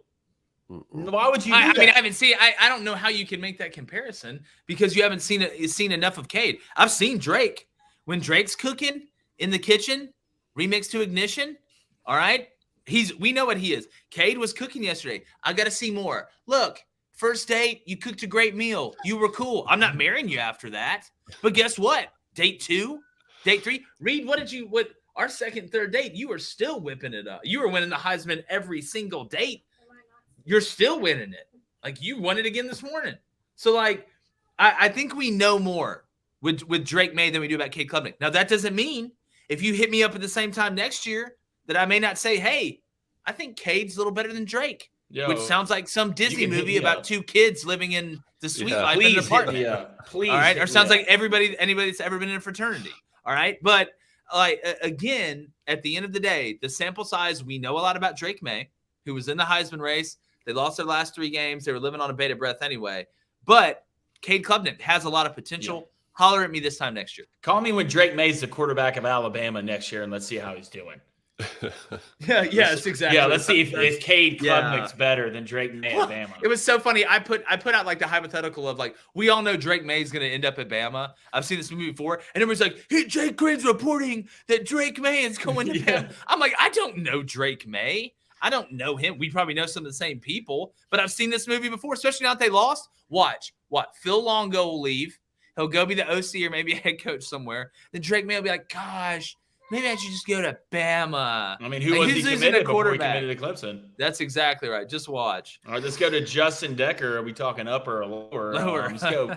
Bama fans can't. Okay, here we go. Bama fans can't accept the fact that the dynasty is dying. I can't wait for it to get back to the 2000s when Bama was mediocre at best. The tears will. Okay, roll. and I get, look, fan is short for fanatical. Okay, I get it. Y'all can hate, He-Man woman haters. Or what is it on the Chappelle show? Like hate. I get that. I don't look at it like that. I don't think Bama's dynasty is dead or anything like that. And I don't think they're gonna have the run that they did, but they can still do some dynastic things. But I'm not looking at this out of hate. I'm not looking at this saying I hate Alabama, therefore I am going to find some way to say bad things about them or try and keep them from getting something. I would say, just like with Auburn, nobody is harder on Auburn than me, but I take emotion out of it. I'm going to tell you the truth, what I really think, okay? And when you look at the numbers and the metrics, Bama should not be in. I would say the same thing if the roles were reversed. I would say the same thing if Bama should be in. Because when you're in the business that we're in, if you really want to be good at it, anybody can be a fan and start talking good things about their team and bad things about the team they hate. That's easy. Anybody can do that. But you do have to look at it from a straight metric and what I think from my eye test standpoint. That's literally the way you look at it. Once you take emotion out of it, you see a lot clearer. But That's not your job to take emotion out of it. We appreciate your emotion. That's one of the reasons why shows like ours exist, is because of that emotion. And I get it and I understand it. But when I'm breaking something down, it is not about hate. It is not about love. I am a sociopath when it comes down to breaking college football. I have no feelings for anybody. Nothing gets me. I'm the sociopath out in the woods looking for college football animals. You know what I'm saying? Like, that's the way that Trust I the signs. Yeah. Trust the signs. Looking left, there's a tree with a bird in it. Iowa Iowa State's going to lay the wood. There's not a bridge strong enough. There's not a bridge strong enough to get you from Alabama shouldn't make the college football playoff this year to they're trash and the dynasty's dead. Yeah, no, it's like when Paul Feinbaum said the Clemson dynasty's dead. I'm like, get out of here. You're out. Yeah. Like, come on, Paul. No, your dynasty's dead, Paul. People started getting other telephones. Yeah, your ears scare me. All right, let's go to I feel like the you're Bro go Council. To Morindale and help Frodo throw the ring in the fire. Yeah, let's go to the Bro Council. He says, "What's going on, everybody? Hope everybody's having a great day. What's going on, fellas? You know, man, it's out here living life, talking about college football. You know how it goes. Let's go to Peanut Roll Tide. He says they're going to put Alabama in, and we're going to be talking about this forever. Watch and see. I'm about to bet all my money on it." Look, I wouldn't bet all my money on it. Scott played at South, played baseball, though, coached for 9 years all over the country. I saw that question down there. Peanut says, why are we keep talking about Alabama? Y'all nervous? What? We're talking about the playoff. We're talking about – guess what? It's Alabama's a big deal in college football. I mean, that's one of the biggest situations we have today is whether Alabama's going to get in or TCU's going to get in. Or this, that, and the other. I'm confused. Go ahead. Let's go to Darby Lou Cohn. She says it's because Morning Wire made David say Ohio State. Darby, don't come out here making excuses. No, Darby, no, don't come save it now. Don't come out here making excuses. It might be fake news. It could be fake news. Don't come out here making excuses for him. All right. He gets pat on the back enough. You want to come over here and talk about it could be fake news to begin with. I don't think so. I don't know if that was. Are you an election denier? I think it was John. You a selection denier? John Bickley. That was him who said it. There's no video evidence. Bickley's out. There's audio on the case. All we need is audio, dude. I was texting Josh Hawley the other day, man. We'll get you up on the stand. Yeah, we'll get you up on the stand. I was texting Tom Cotton and President Josh Trump Hawley and all these people. I ain't scared. Read. Plus, all the OSU fans love me anyway. I have much respect for them. Okay, they understand. They get it. Those are my boys. They're my family. For God's sakes, my mom's from Columbus. Reed, everybody's excited about you. They think. Let's go to Rebecca Voodoo. She says, "Forget playoffs. Let undefeated teams play for championship. It's all about money. Now they want to expand to the 12. The players will never jeopardize NFL prospects." Read that again to me. Forget playoffs. Let undefeated teams play for championships. It's all about money. Now they want to expand to 12. The players will not jeopardize NFL prospects. I'm a little confused on that. I love letting undefeated teams that have played a schedule worth it be in. I agree with you there. I think the expanded playoff, I liked 8 instead of 12. I thought 12 was too much. But when it comes down, I think maybe you're talking about opt-outs in a playoff or championship game. I don't think you're going to see any players opting out of the playoff because, again, that can move you up in the draft, and that's not a great look when you're competing for a championship to opt out when you actually have a chance to win a championship. Let's go to Tracy Payne. What's up, Tracy? He says, the odd makers say Michigan has the best chance to beat Georgia. I don't know what the spreads would be at Georgia, Michigan, Georgia, Ohio State. But I think Michigan's a better team. I think they're better than Ohio State. Obviously, you saw that during the year in that game. But I mean, we say this all the time on the show. Styles make fights, and Georgia and Michigan are somewhat in the same realm of where Michigan wants to beat you up through 4 quarters. All right, you're not going to beat Georgia up for 4 quarters. You have to finesse Georgia to beat Georgia. So that's why I think Ohio State would have a better chance. Yeah. And it just again, it's moot. Go ahead, it's a moot point. Well, it's just a moot point because we're either there's a good chance we get both of them. Like right now, we could see a Georgia OSU first round and then a Michigan Georgia championship. So we'll see. Well, yeah. Look, I'm all for meritocracy. You do it on the field. Let's see. Yo, Malcolm, UFC QB opted out of championship game last night for a red shirt. We're talking about national championship. I'm talking about like playing in the playoff for a national championship. Now, when you say the UFQB, John Reese Plumlee did play And they did have Castellanos as well, who's played. That kid wanted to save his red shirt, which, at the end of the day, it is what it is. I believe did Spencer Rattler just announce he's coming back? He's playing in the bowl and coming back? I've seen that a couple times in the chat. That'd be huge. KJ Jefferson's coming back. That's massive for Arkansas. But they've got to get bodies on defense. You guys should just take a ship or a huge, huge semi-truck and just go around the country and find defensive players in the portal. Yes. All right. Yes. John Edward Kruger said yesterday. I can't believe I didn't see that. It looks like Spencer Rattler said he will be returning. That's huge for Shane Beamer and South Carolina going into next year. Again, the roster is only going to get better at South Carolina. I'm looking at that SEC East. And yes, John, I'm in a hotel room. You guessed it. Like I said, I'm here. Got a few letters from people involved with the College Football Playoff Committee. I'm just trying to lay low until this gets done. They're Herschel Walkering me. Let's go to Drake Knapp. He says, "Oh God, Drake, you're choosing violence today, buddy, and I love it. I love it. I respect it." He says UGA 58, TCU 10. They deserve that ass whooping. That's the thing about it. They do deserve to be in that game, other than Bama. Well, in all fairness, Georgia might beat everyone that badly. Yeah. How do you know Georgia's not going to just walk the dog versus Bama?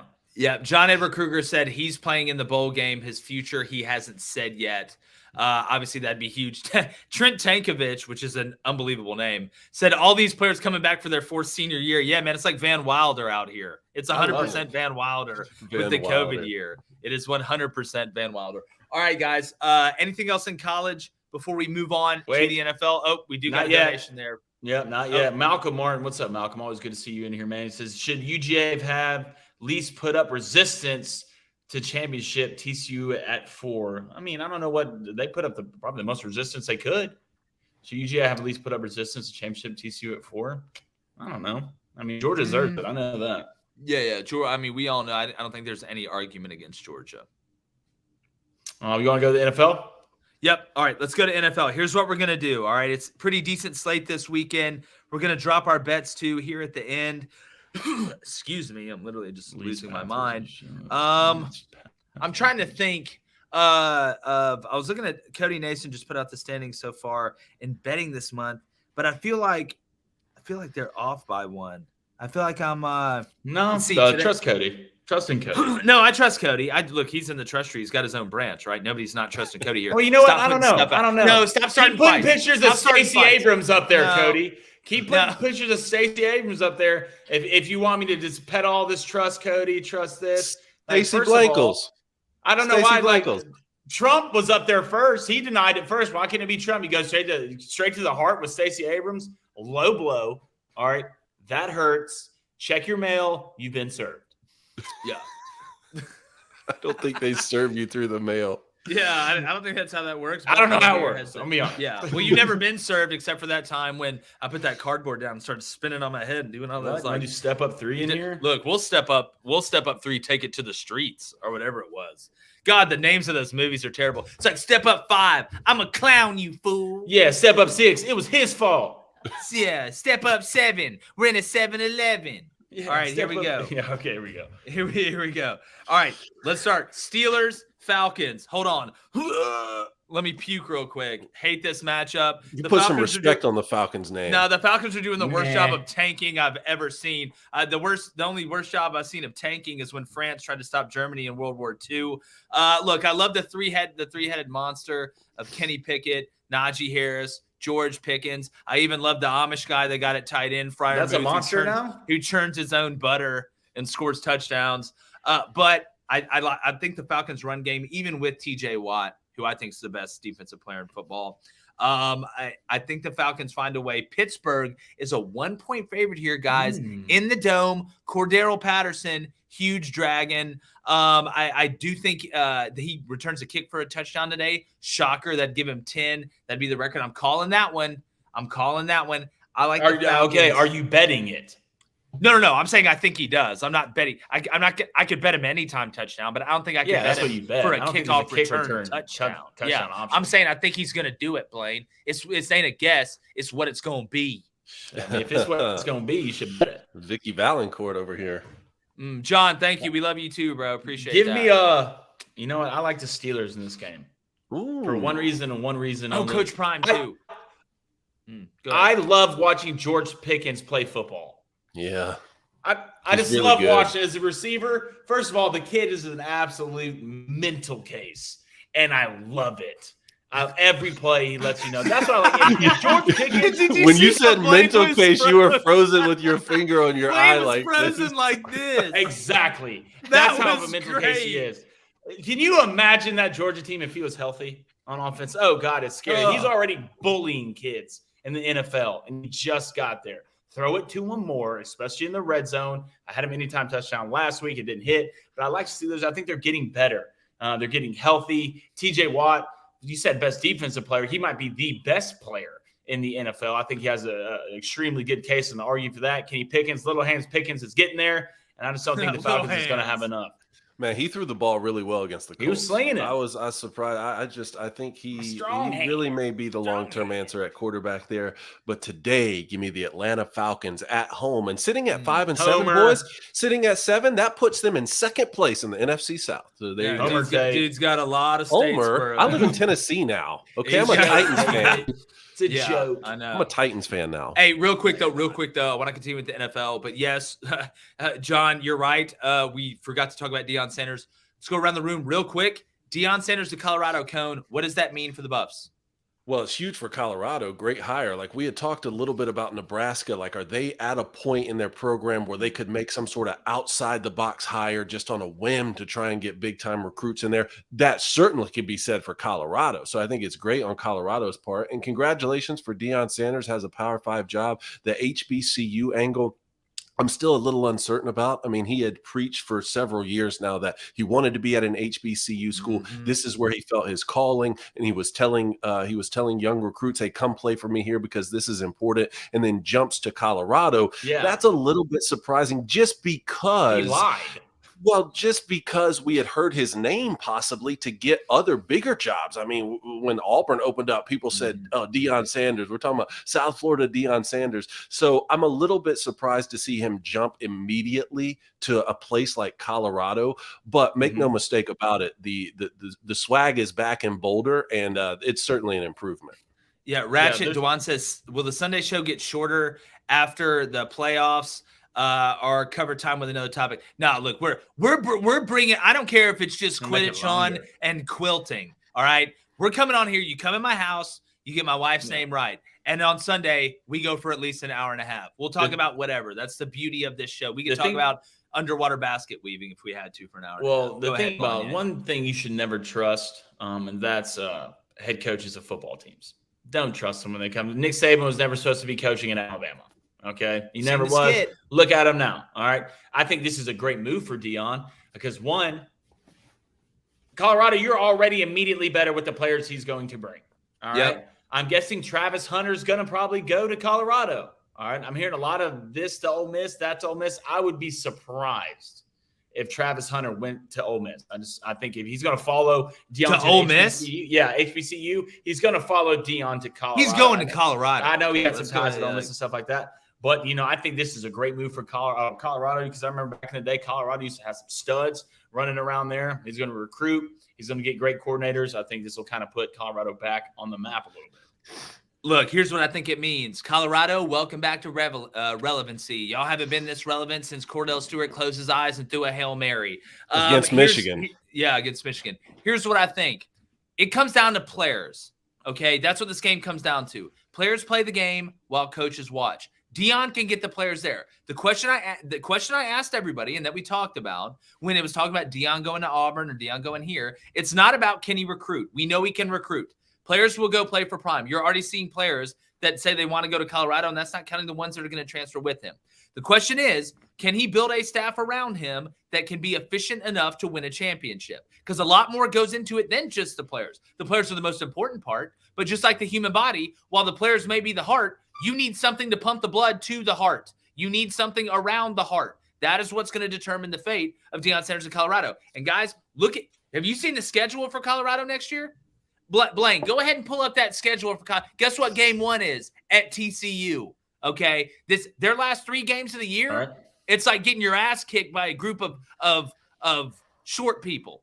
All right, they're just coming out of nowhere and jumping down from trees and tree houses. It's like getting attacked in Neverland. You don't know where they're coming, and they're not tall enough to punch them. It's a hard situation. Bob says, "Is it true Cone is starting for the Rams today?" Not that I know of. Look, Jake's my agent. Cone? Well, Jake's my agent, so if Jake didn't get any calls, I mean, Sean McVay's still clearly holding the state championship of 2003 against me. I guess he didn't think I played well Cone, enough. I hate to tell you, Sean McVay did call me. What'd he say? He asked if you'd be able to play this week for $500,000. I said, Sean, if you ever call me again and offer me anything less than $1 million, I'll take that Chunky Campbell soup. All right. And I'll hit you from 100 yards. That's why you're my agent, man. That's exactly right. You want to call the guys at Crandon Company? You want Cone to play quarterback? It's going to cost $1 million. Yeah, in this economy, Sean. At least. $1 million like the puppy. Yeah, that's exactly right. Or you can go hang out with Miss Lippy and the puppy that lost his way. All right, here's the schedule. All right, you go to TCU week 1, and you have the Nebraska Cornhuskers at home week 2. You have Colorado State at home. Week 4, you go to Arizona State. Week 5, you have Arizona at home. Week 6, you have Oregon State at home. Then you have Stanford at home, USC at home. You go to Oregon. You go to UCLA. You go to Utah. You go to Washington State. Those last 5 weeks. Ow. It's a deep burn. I think it's my uvulus or my upper dorsimus. I don't know if you're listening, but I did 1,000. It's boring, but it's my life. Scott Murray asked Dave, how's that wing challenge going? You ate 1,000 yet or what? I've got to get back on the wing challenge. Thank you. Was it Scott? All you did was gas yourself up about this. Hey, well, your boys, I have a year, boys. I have a year. You ain't on track. Your boys on track over here. Where's the numbers? The numbers right now. Already 35. Ate it again. Ate it again yesterday. I think I need to eat probably 50 wings before the new year to be on track. Very doable. That's 10 a week. Are you kidding me? I call that lunch. One sitting. Yeah, exactly. 50 wings. So let's stop panicking, okay? Let's stop panicking here. Stop panicking. All right, here we go. Second matchup, NFL. Packers at the Bears. Packers are a 4-point favorite. Looks like Aaron Rodgers is going to play, which that makes one good player on offense. Christian Watson's been looking better, but so do some girls until they take their makeup off. The Bears look. The problem swimming on the first date. Yeah, go swimming on the first date. Then you're going to find out. Went from a mermaid to the Loch Ness Monster. The Bears on defense. No Roquan Smith. No Robert Quinn. No chance to stop anybody except possibly the Packers. But, guys, I do think Aaron Rodgers owns Chicago. He has made a habit of owning Chicago. I'm surprised he's not the mayor, all right, because we all know Lori Lightfoot's the worst ever of all time. Also think she's an alien who zips her skin on. But do you think Green Bay goes in there, Blaine, and beats the Bears? Give me the Bears home dog. Yes. Home dog. I've got a plus 180 right here. This Packers team, I know Aaron's owned the Bears, but that's been different Packers teams, fellas. This is not this Packers team, and this is not a great Packers team. Justin Fields, hot hand right now, hot commodity, right? He's on magazines. People are asking him questions. Give me the Bears. I take a money line here, plus 176, and I somewhat like the over 2. I have to look at the weather. It's probably negative 47 degrees, and they're probably finding abominable snow to get to the game. But give me the Bears here, home dog. There we go. I'm on the same wavelength, Blaine. Spidey senses. I love it. We're mind mouthing. Ooh, you like them? Bears. And hey, I was right. I was right, Cody. I have 3 wins on the month. I went 2 for 3 yesterday, and I went 1-1 the day before. Cap, you're right. Cody's lying. No. It's not. I hit my 4 touchdowns. It's already on the graphics. I started out. I started out 0-2. Then I went 1-1. And then I went 2 or 3 yesterday because I only took 5 bets, like an idiot. So now I got to take 7 today because I hit. And I'm gonna read this so y'all can hear this. This is a bookmark tweet from yesterday. You can go look this up. All right, this isn't fake news. I had Deuce Vaughn, McIntosh, Edwards, and Shipley to all score a touchdown. That's plus 215. Then I had Michigan money line, Georgia money line, Kansas State TCU over 55.5, and Troy money line is my parlay. That's 2 there. I hit 1 the day before. I went 2 and 3 yesterday. That makes me 3 and 6 on the month, not 2 and 7. Cody, I need that fixed. I need it fixed because that changes my units. I was actually positive in units yesterday. So there. See, Cody, you put the graphic up of me as Stacey Abrams, and you're just getting ratted on by Jake over here. Getting ratted on? I'm the one that got screwed over. See how it is, Cody? That's fine. On purpose. See where your allegiance lies. It's cool, bud. Cool. My allegiance? Not your allegiance. Cody's allegiance. Oh, well, his allegiance doesn't lie to me. All right, I'm 3-6. Okay, all right. Jags at Lions. This to me could be a fascinating game. I think the over/under's at 51. It's a noon game. It's a noon game. Yes. Lions are at home. We know how potent they've been on offense. The Jaguars coming off a big win over the Ravens last week, even though the Ravens kind of blew it. That's okay. The Jaguars, Trevor Lawrence found a way, made good decisions in big moments. I like the Lions at home. Dan the Man Campbell. Feel like the sun god has a big game. Jared Goff still smuggling gumballs in his cheeks. Jameson Williams is back. Oh, Jameson Williams got cleared to play, boys. Detroit. God, I wonder who picked him up on fantasy. You did? You did. I got him in one league. You sneaky. Give me the Lions. Wait, you've been holding on in the Daily Wire league. You've been holding on to him this whole season. No, I just picked him up. Oh, gotcha. Yeah, he just got cleared, so no one picked him up because he was just on the IR, and so he's on the PUP list. So I just picked him up. I want to see, losing Cooper Kupp. I gotta find. Thank God I drafted DeAndre Hopkins. No, that's a good move. I know, it's good. That's a good move. Yeah, and the that's patience to sit by DeAndre Hopkins all season is a good move. All right, I don't know. I feel like Lions. I think Lions. I still like the trajectory of this Jacksonville team. I picked them to beat the Ravens last week at home, an incredible comeback. But Lions have still won 3 of their last 4. I think they've got things working in the right direction. I'll take them at home. All right, next matchup. In what would be a crazy fight and a short one if the mascots were real, the Jets versus the Vikings. Oh, yeah. Look, I know everybody is just super, hot and bothered about the way that Mike White looked last week. I loved it. Rumor has it he's been hanging out with Zach Wilson's mom all this week. I can neither confirm nor deny that. I don't think we're going to see the same performance that Mike had last week against the Bears, who have basically given up on the season and traded away all their good defensive players and have no offense. Then we're going to see in Minnesota with Kirk, upper mid Cousins, Justin, definitely never been mid at anything his whole life, Jefferson, Adam Thielen, who did nothing but piss me off earlier in the year in fantasy. I like the Vikings at home. I think Dalvin Cook finds a way. I know the Jets defense is pretty good. I do like the under in this game as well. The Vikings get on the boats, fend off the Jets. Give me Minnesota at home. Same. Blaine? I like the Jets in this game. Road dog. Are you betting on them or are you just saying that? Road dog. No, I'm not betting on them. Are you betting on Cordell Patterson score a touchdown? Now, I don't know who Cordell Patterson is. I know who Cordero Patterson is. Well, tomato, grow up. No, that's actually not. Mike White, clean cut, looked like he just got off a military ship to come in here and tell people what to do, slinging the pill around. Love seeing it. Garrett Wilson, absolute problem at wide receiver, who I picked to have the best rookie numbers as a receiver. Got hurt a couple of weeks, but Kirk Cousins, upper mid, playing against Justin Jefferson this fantasy. So please, for the love of everything holy, will you just guard Justin Jefferson? All right, just guard him. Make Adam Thielen, the PE teacher, beat you, please. PE teacher. Please give me the Jets. All right. Guys, Commanders at the Giants. Washington's a 2.5-point favorite. Give me the Gigantes at home. Really? On the money line at plus money. Give me the Gigantes. Daniel Jones turned his life around. We'll also do your taxes. Saquon Barkley, I think this may be one of those games where he goes off. I know the Commanders. I love what Taylor Get Your Hands Off My Heineke's been doing. Chase Young may come back today. We'll see. Him and Keenan Allen. I've never seen anybody with any more setbacks than them two. But I like the Giants at home on the money line today as the underdog. I'm on the same page. I'm taking Giants, but I don't feel good about it. Washington 3-game win streak. New York 2-game losing streak. But I'm going to go ahead and ride with the boys in New York here at home. Yeah, I can't wait not to watch this game.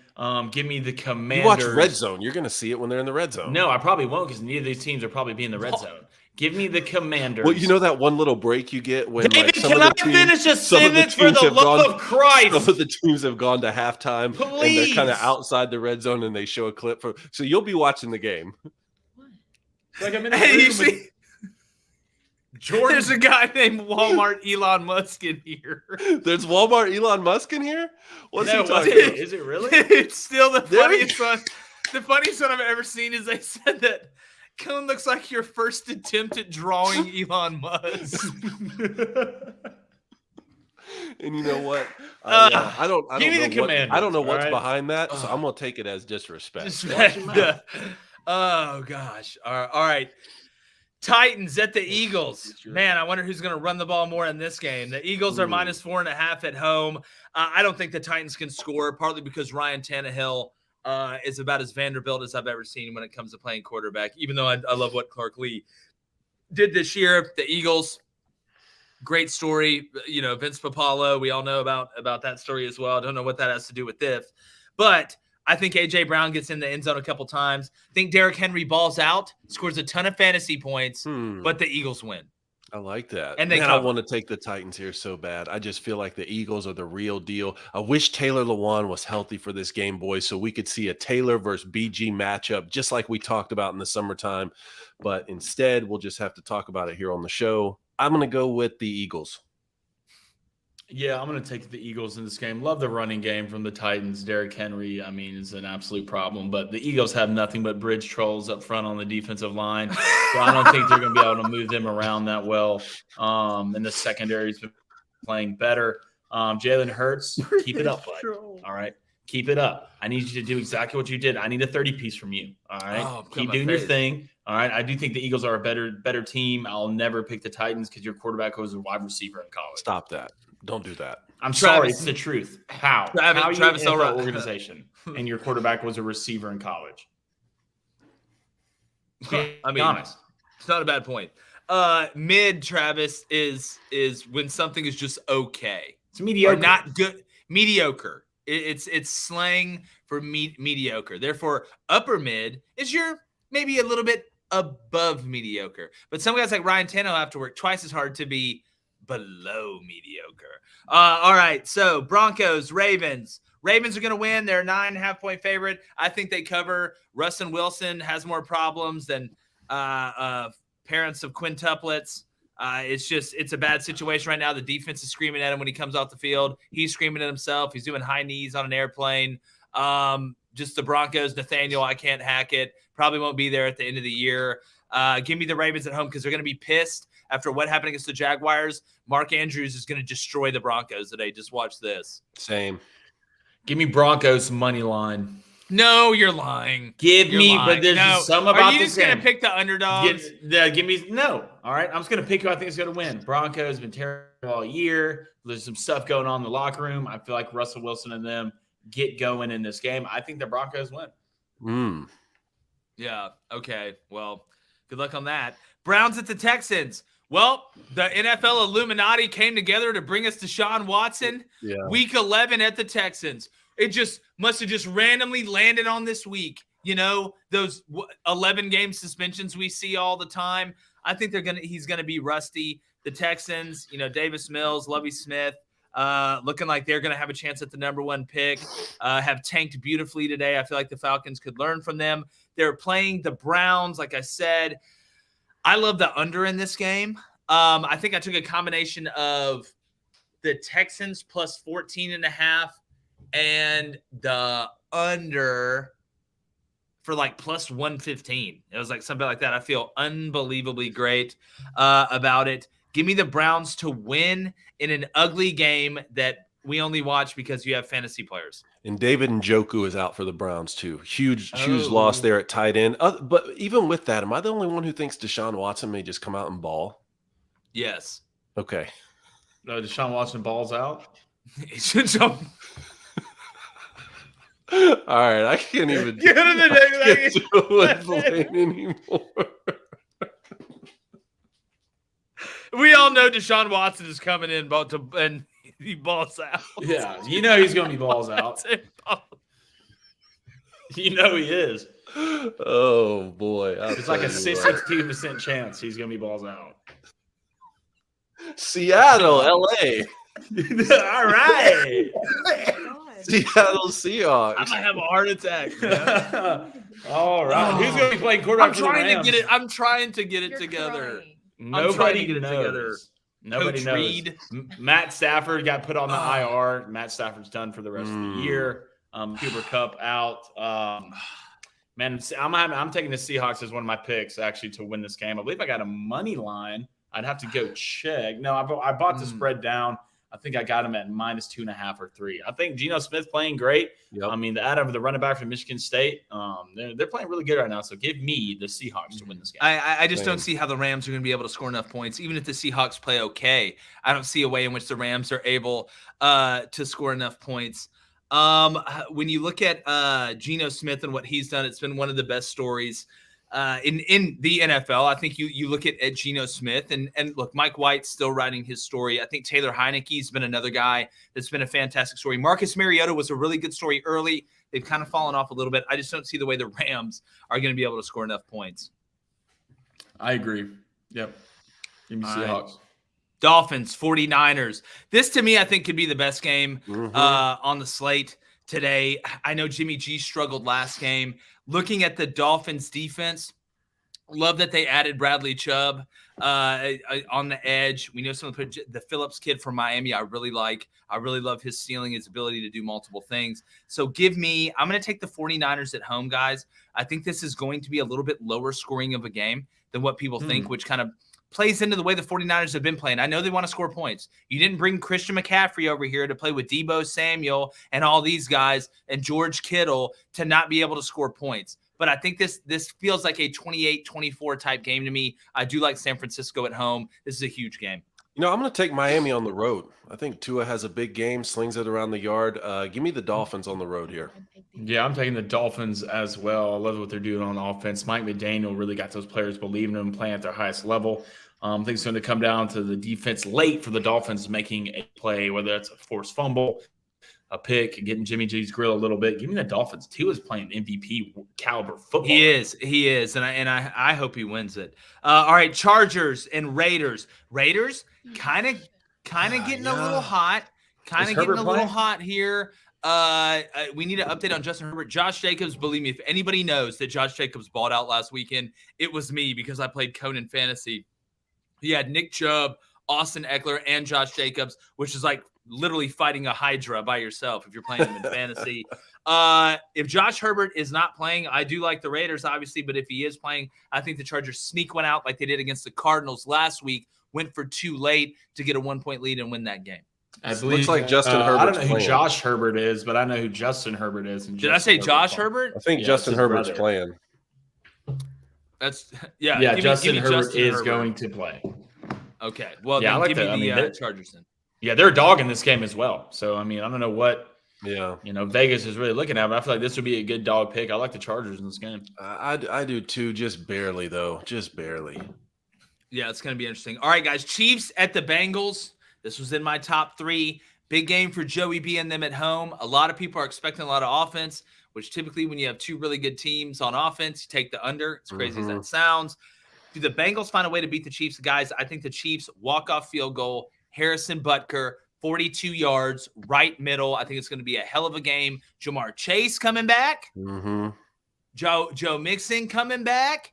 This is when they sat Jamar Chase basically last weekend and got away with it against the Titans to keep him healthy for this game. They know how bad they're going to need him with T. Higgins and Tyler Boyd, old head, new money there at wide receiver. The veterans, I think, are going to help the Bengals stay in this game. But I think Travis Kelce in that seam, I think Kadarius Toney makes a big play. But I feel like special teams is going to be huge in this game. And I love Coach Tobe for the Chiefs. Give me Kansas City on the road. Man, I'm so excited for this game. I do feel like Mixon's Kansas out. City. Sorry, Joe Mixon is out. Gotcha. Mixon is out. Okay. I do feel like Kansas City is the more complete and well-rounded team. But, man, I really like Cincinnati. I'm just going to take the over, boys. I'm going to take the over, and hopefully we get a lot of points.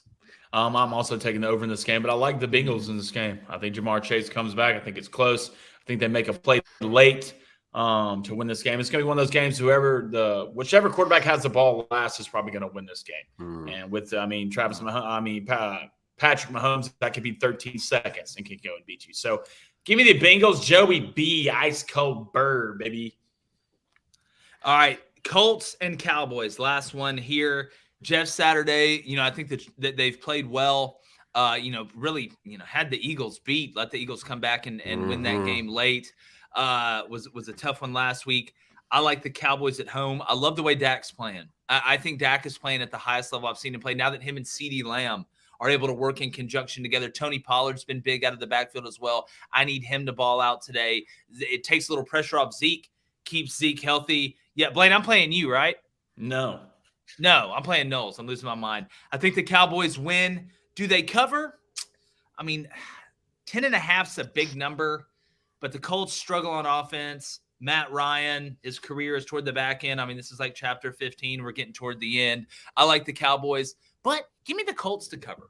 The Colts to cover. Yeah, you got to like the Cowboys here in the football game. The Indianapolis, the first half against the Steelers was one of the worst halves I've seen in a long time. Now, they came back out in the second half, made it a close game. And look, they don't call him Jeff Sunday for nothing, right? True. But you got to like the Cowboys to win the game, Blaine. Yeah, I like the Cowboys to win this game. I do think the Colts cover. This is kind of a good question for y'all, fellas. Who do y'all think I should play? Dameon Pierce going against one of the worst run defenses in the Browns, or Zeke, who's been the top 10 fantasy running back the last 3 weeks? How did it work out last week when you were deciding between Dameon Pierce and Alvin Kamara? It was just like they both played bad, didn't they? They both played bad? Yeah, well, it was between Zeke and Dameon Pierce, I believe. No, it was – you said Kamara and Pierce last week. Okay, so I ended up playing Alvin, which I think he got 6 points, but Dameon Pierce had 2. Well, you got to go with Zeke here, right? Yeah, I believe I'm going with Zeke. It's just, I mean, I got DeAndre Swift on the bench too, so questions.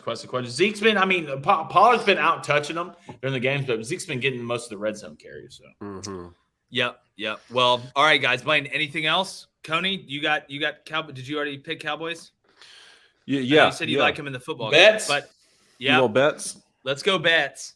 All right. Like Look, I said I think the Eagles win the game, but I think Titans cover. Give me Titans plus 4.5, minus 110. I want the Browns minus 8 at minus 110. The Ravens minus 9, minus 110. The Giants money line plus 110. Dolphins money line on the road at the 49ers. That's plus 155. And I'm going to take the Chief Bengals over 52.5, minus 110. Nice. Blaine, what do you got? All right, a lot of bets of me hedging my emotions. All right, so first bet. All right, it's going to be a 5-team parlay. Vikings, Ravens, Eagles, Browns, Cowboys, all to win on the money line. It's plus 457. All right, another parlay, 3-guy anytime touchdown. Give me Nick Chubb, Jamal Williams, and Travis Etienne, all to score a touchdown. That's plus 351. Give me the Dolphins, 49ers over at 42.5. That's minus 180. Chiefs, Bengals over 48.5. That's minus 190. Cowboys minus 6.5, which is minus 180. And the Seahawks minus 3, which is minus 190. All right, here we go. 3 and 6 on the month. I think I'm just a little bit under 2 units right now. Give me first pick. It's a little 2-teamer, same game. Give me the Eagles money line and the Eagles Titans under 53.5. That's plus 105. Number 2, give me the Ravens money line. Give me the Ravens Broncos under 48.5. That's minus 145. Third one. Give me the Cowboys money line and the Giants plus 4.5. That's minus 110. My fourth pick, give me Kansas City and the Bengals over 45. The Ravens money line and the Vikings money line. That's plus 169. My fifth pick, give me the Texans plus 14.5 and the under in that game at 52.5. That's minus 105. My sixth pick, give me the Lions money line at minus 115. My seventh pick, because I only picked 5 yesterday, give me the Eagles money line, the Cowboys money line, the Ravens money line, the Vikings plus 7.5, the Giants plus 7.5, the Bengals Chiefs over 41.5, and the Texans plus 14.5 at plus 489. Where did y'all go yesterday? Violence. I went 2 and 3, but I ended up positive in units. Thank God Will Shipley and Donovan Edwards scored in the second half. You went 4 and 2, Dave? Yep. Where'd y'all go Friday? I went 2-0. 2-0. 1-1. I had 2 parlays. I had USC and Utah money line, and then I had the over in both games. I had USC over 61, UTSA over 62.5. That hit. That's why I'm 3 and 6. TCU money line and the over at 60.5 yesterday. All right, hey Justin, I'm gonna tweet Reed's bets. I promise you. We're gonna do these on the way home. We've got to drive. I went to first ever sports book in my life, believe it or not. How'd it go? Great experience. It was a great experience. We all got better for it. We hung in there with a bunch of old people screaming at the TV with sports on, which is basically my version of what heaven is. So it was a great time. I think Reed had a good time too. Tell them how good of a time you had, Reed. You look fine. Okay, you don't have to run away. I mean, this isn't a clown like to a 6-year-old. All right. Anyways, anything else, guys? Need this weekend fantasy That was morning fun, wire. boys. You're going down. Yes, I need. Also, we're gonna get Millie's picks out there today too, John. So don't worry about that. Thank you, Aaron. Hilarious joke, buddy. Hilarious joke. Anyways, we appreciate you guys. Make sure you subscribe. Go follow us on all social media platforms. Go check out Daily Wire Plus as well. Remember, without you guys, there is no us. Anything else, David Michigan? See you, boys. Blanye? Oh, please, Zeke. Please. All right, let's see if Deshaun Watson balls out. We'll catch y'all tomorrow morning, always does. 7:30 to 9 Eastern, only on a couple places. And just like Deshaun Watson's suspension, we're going, gone.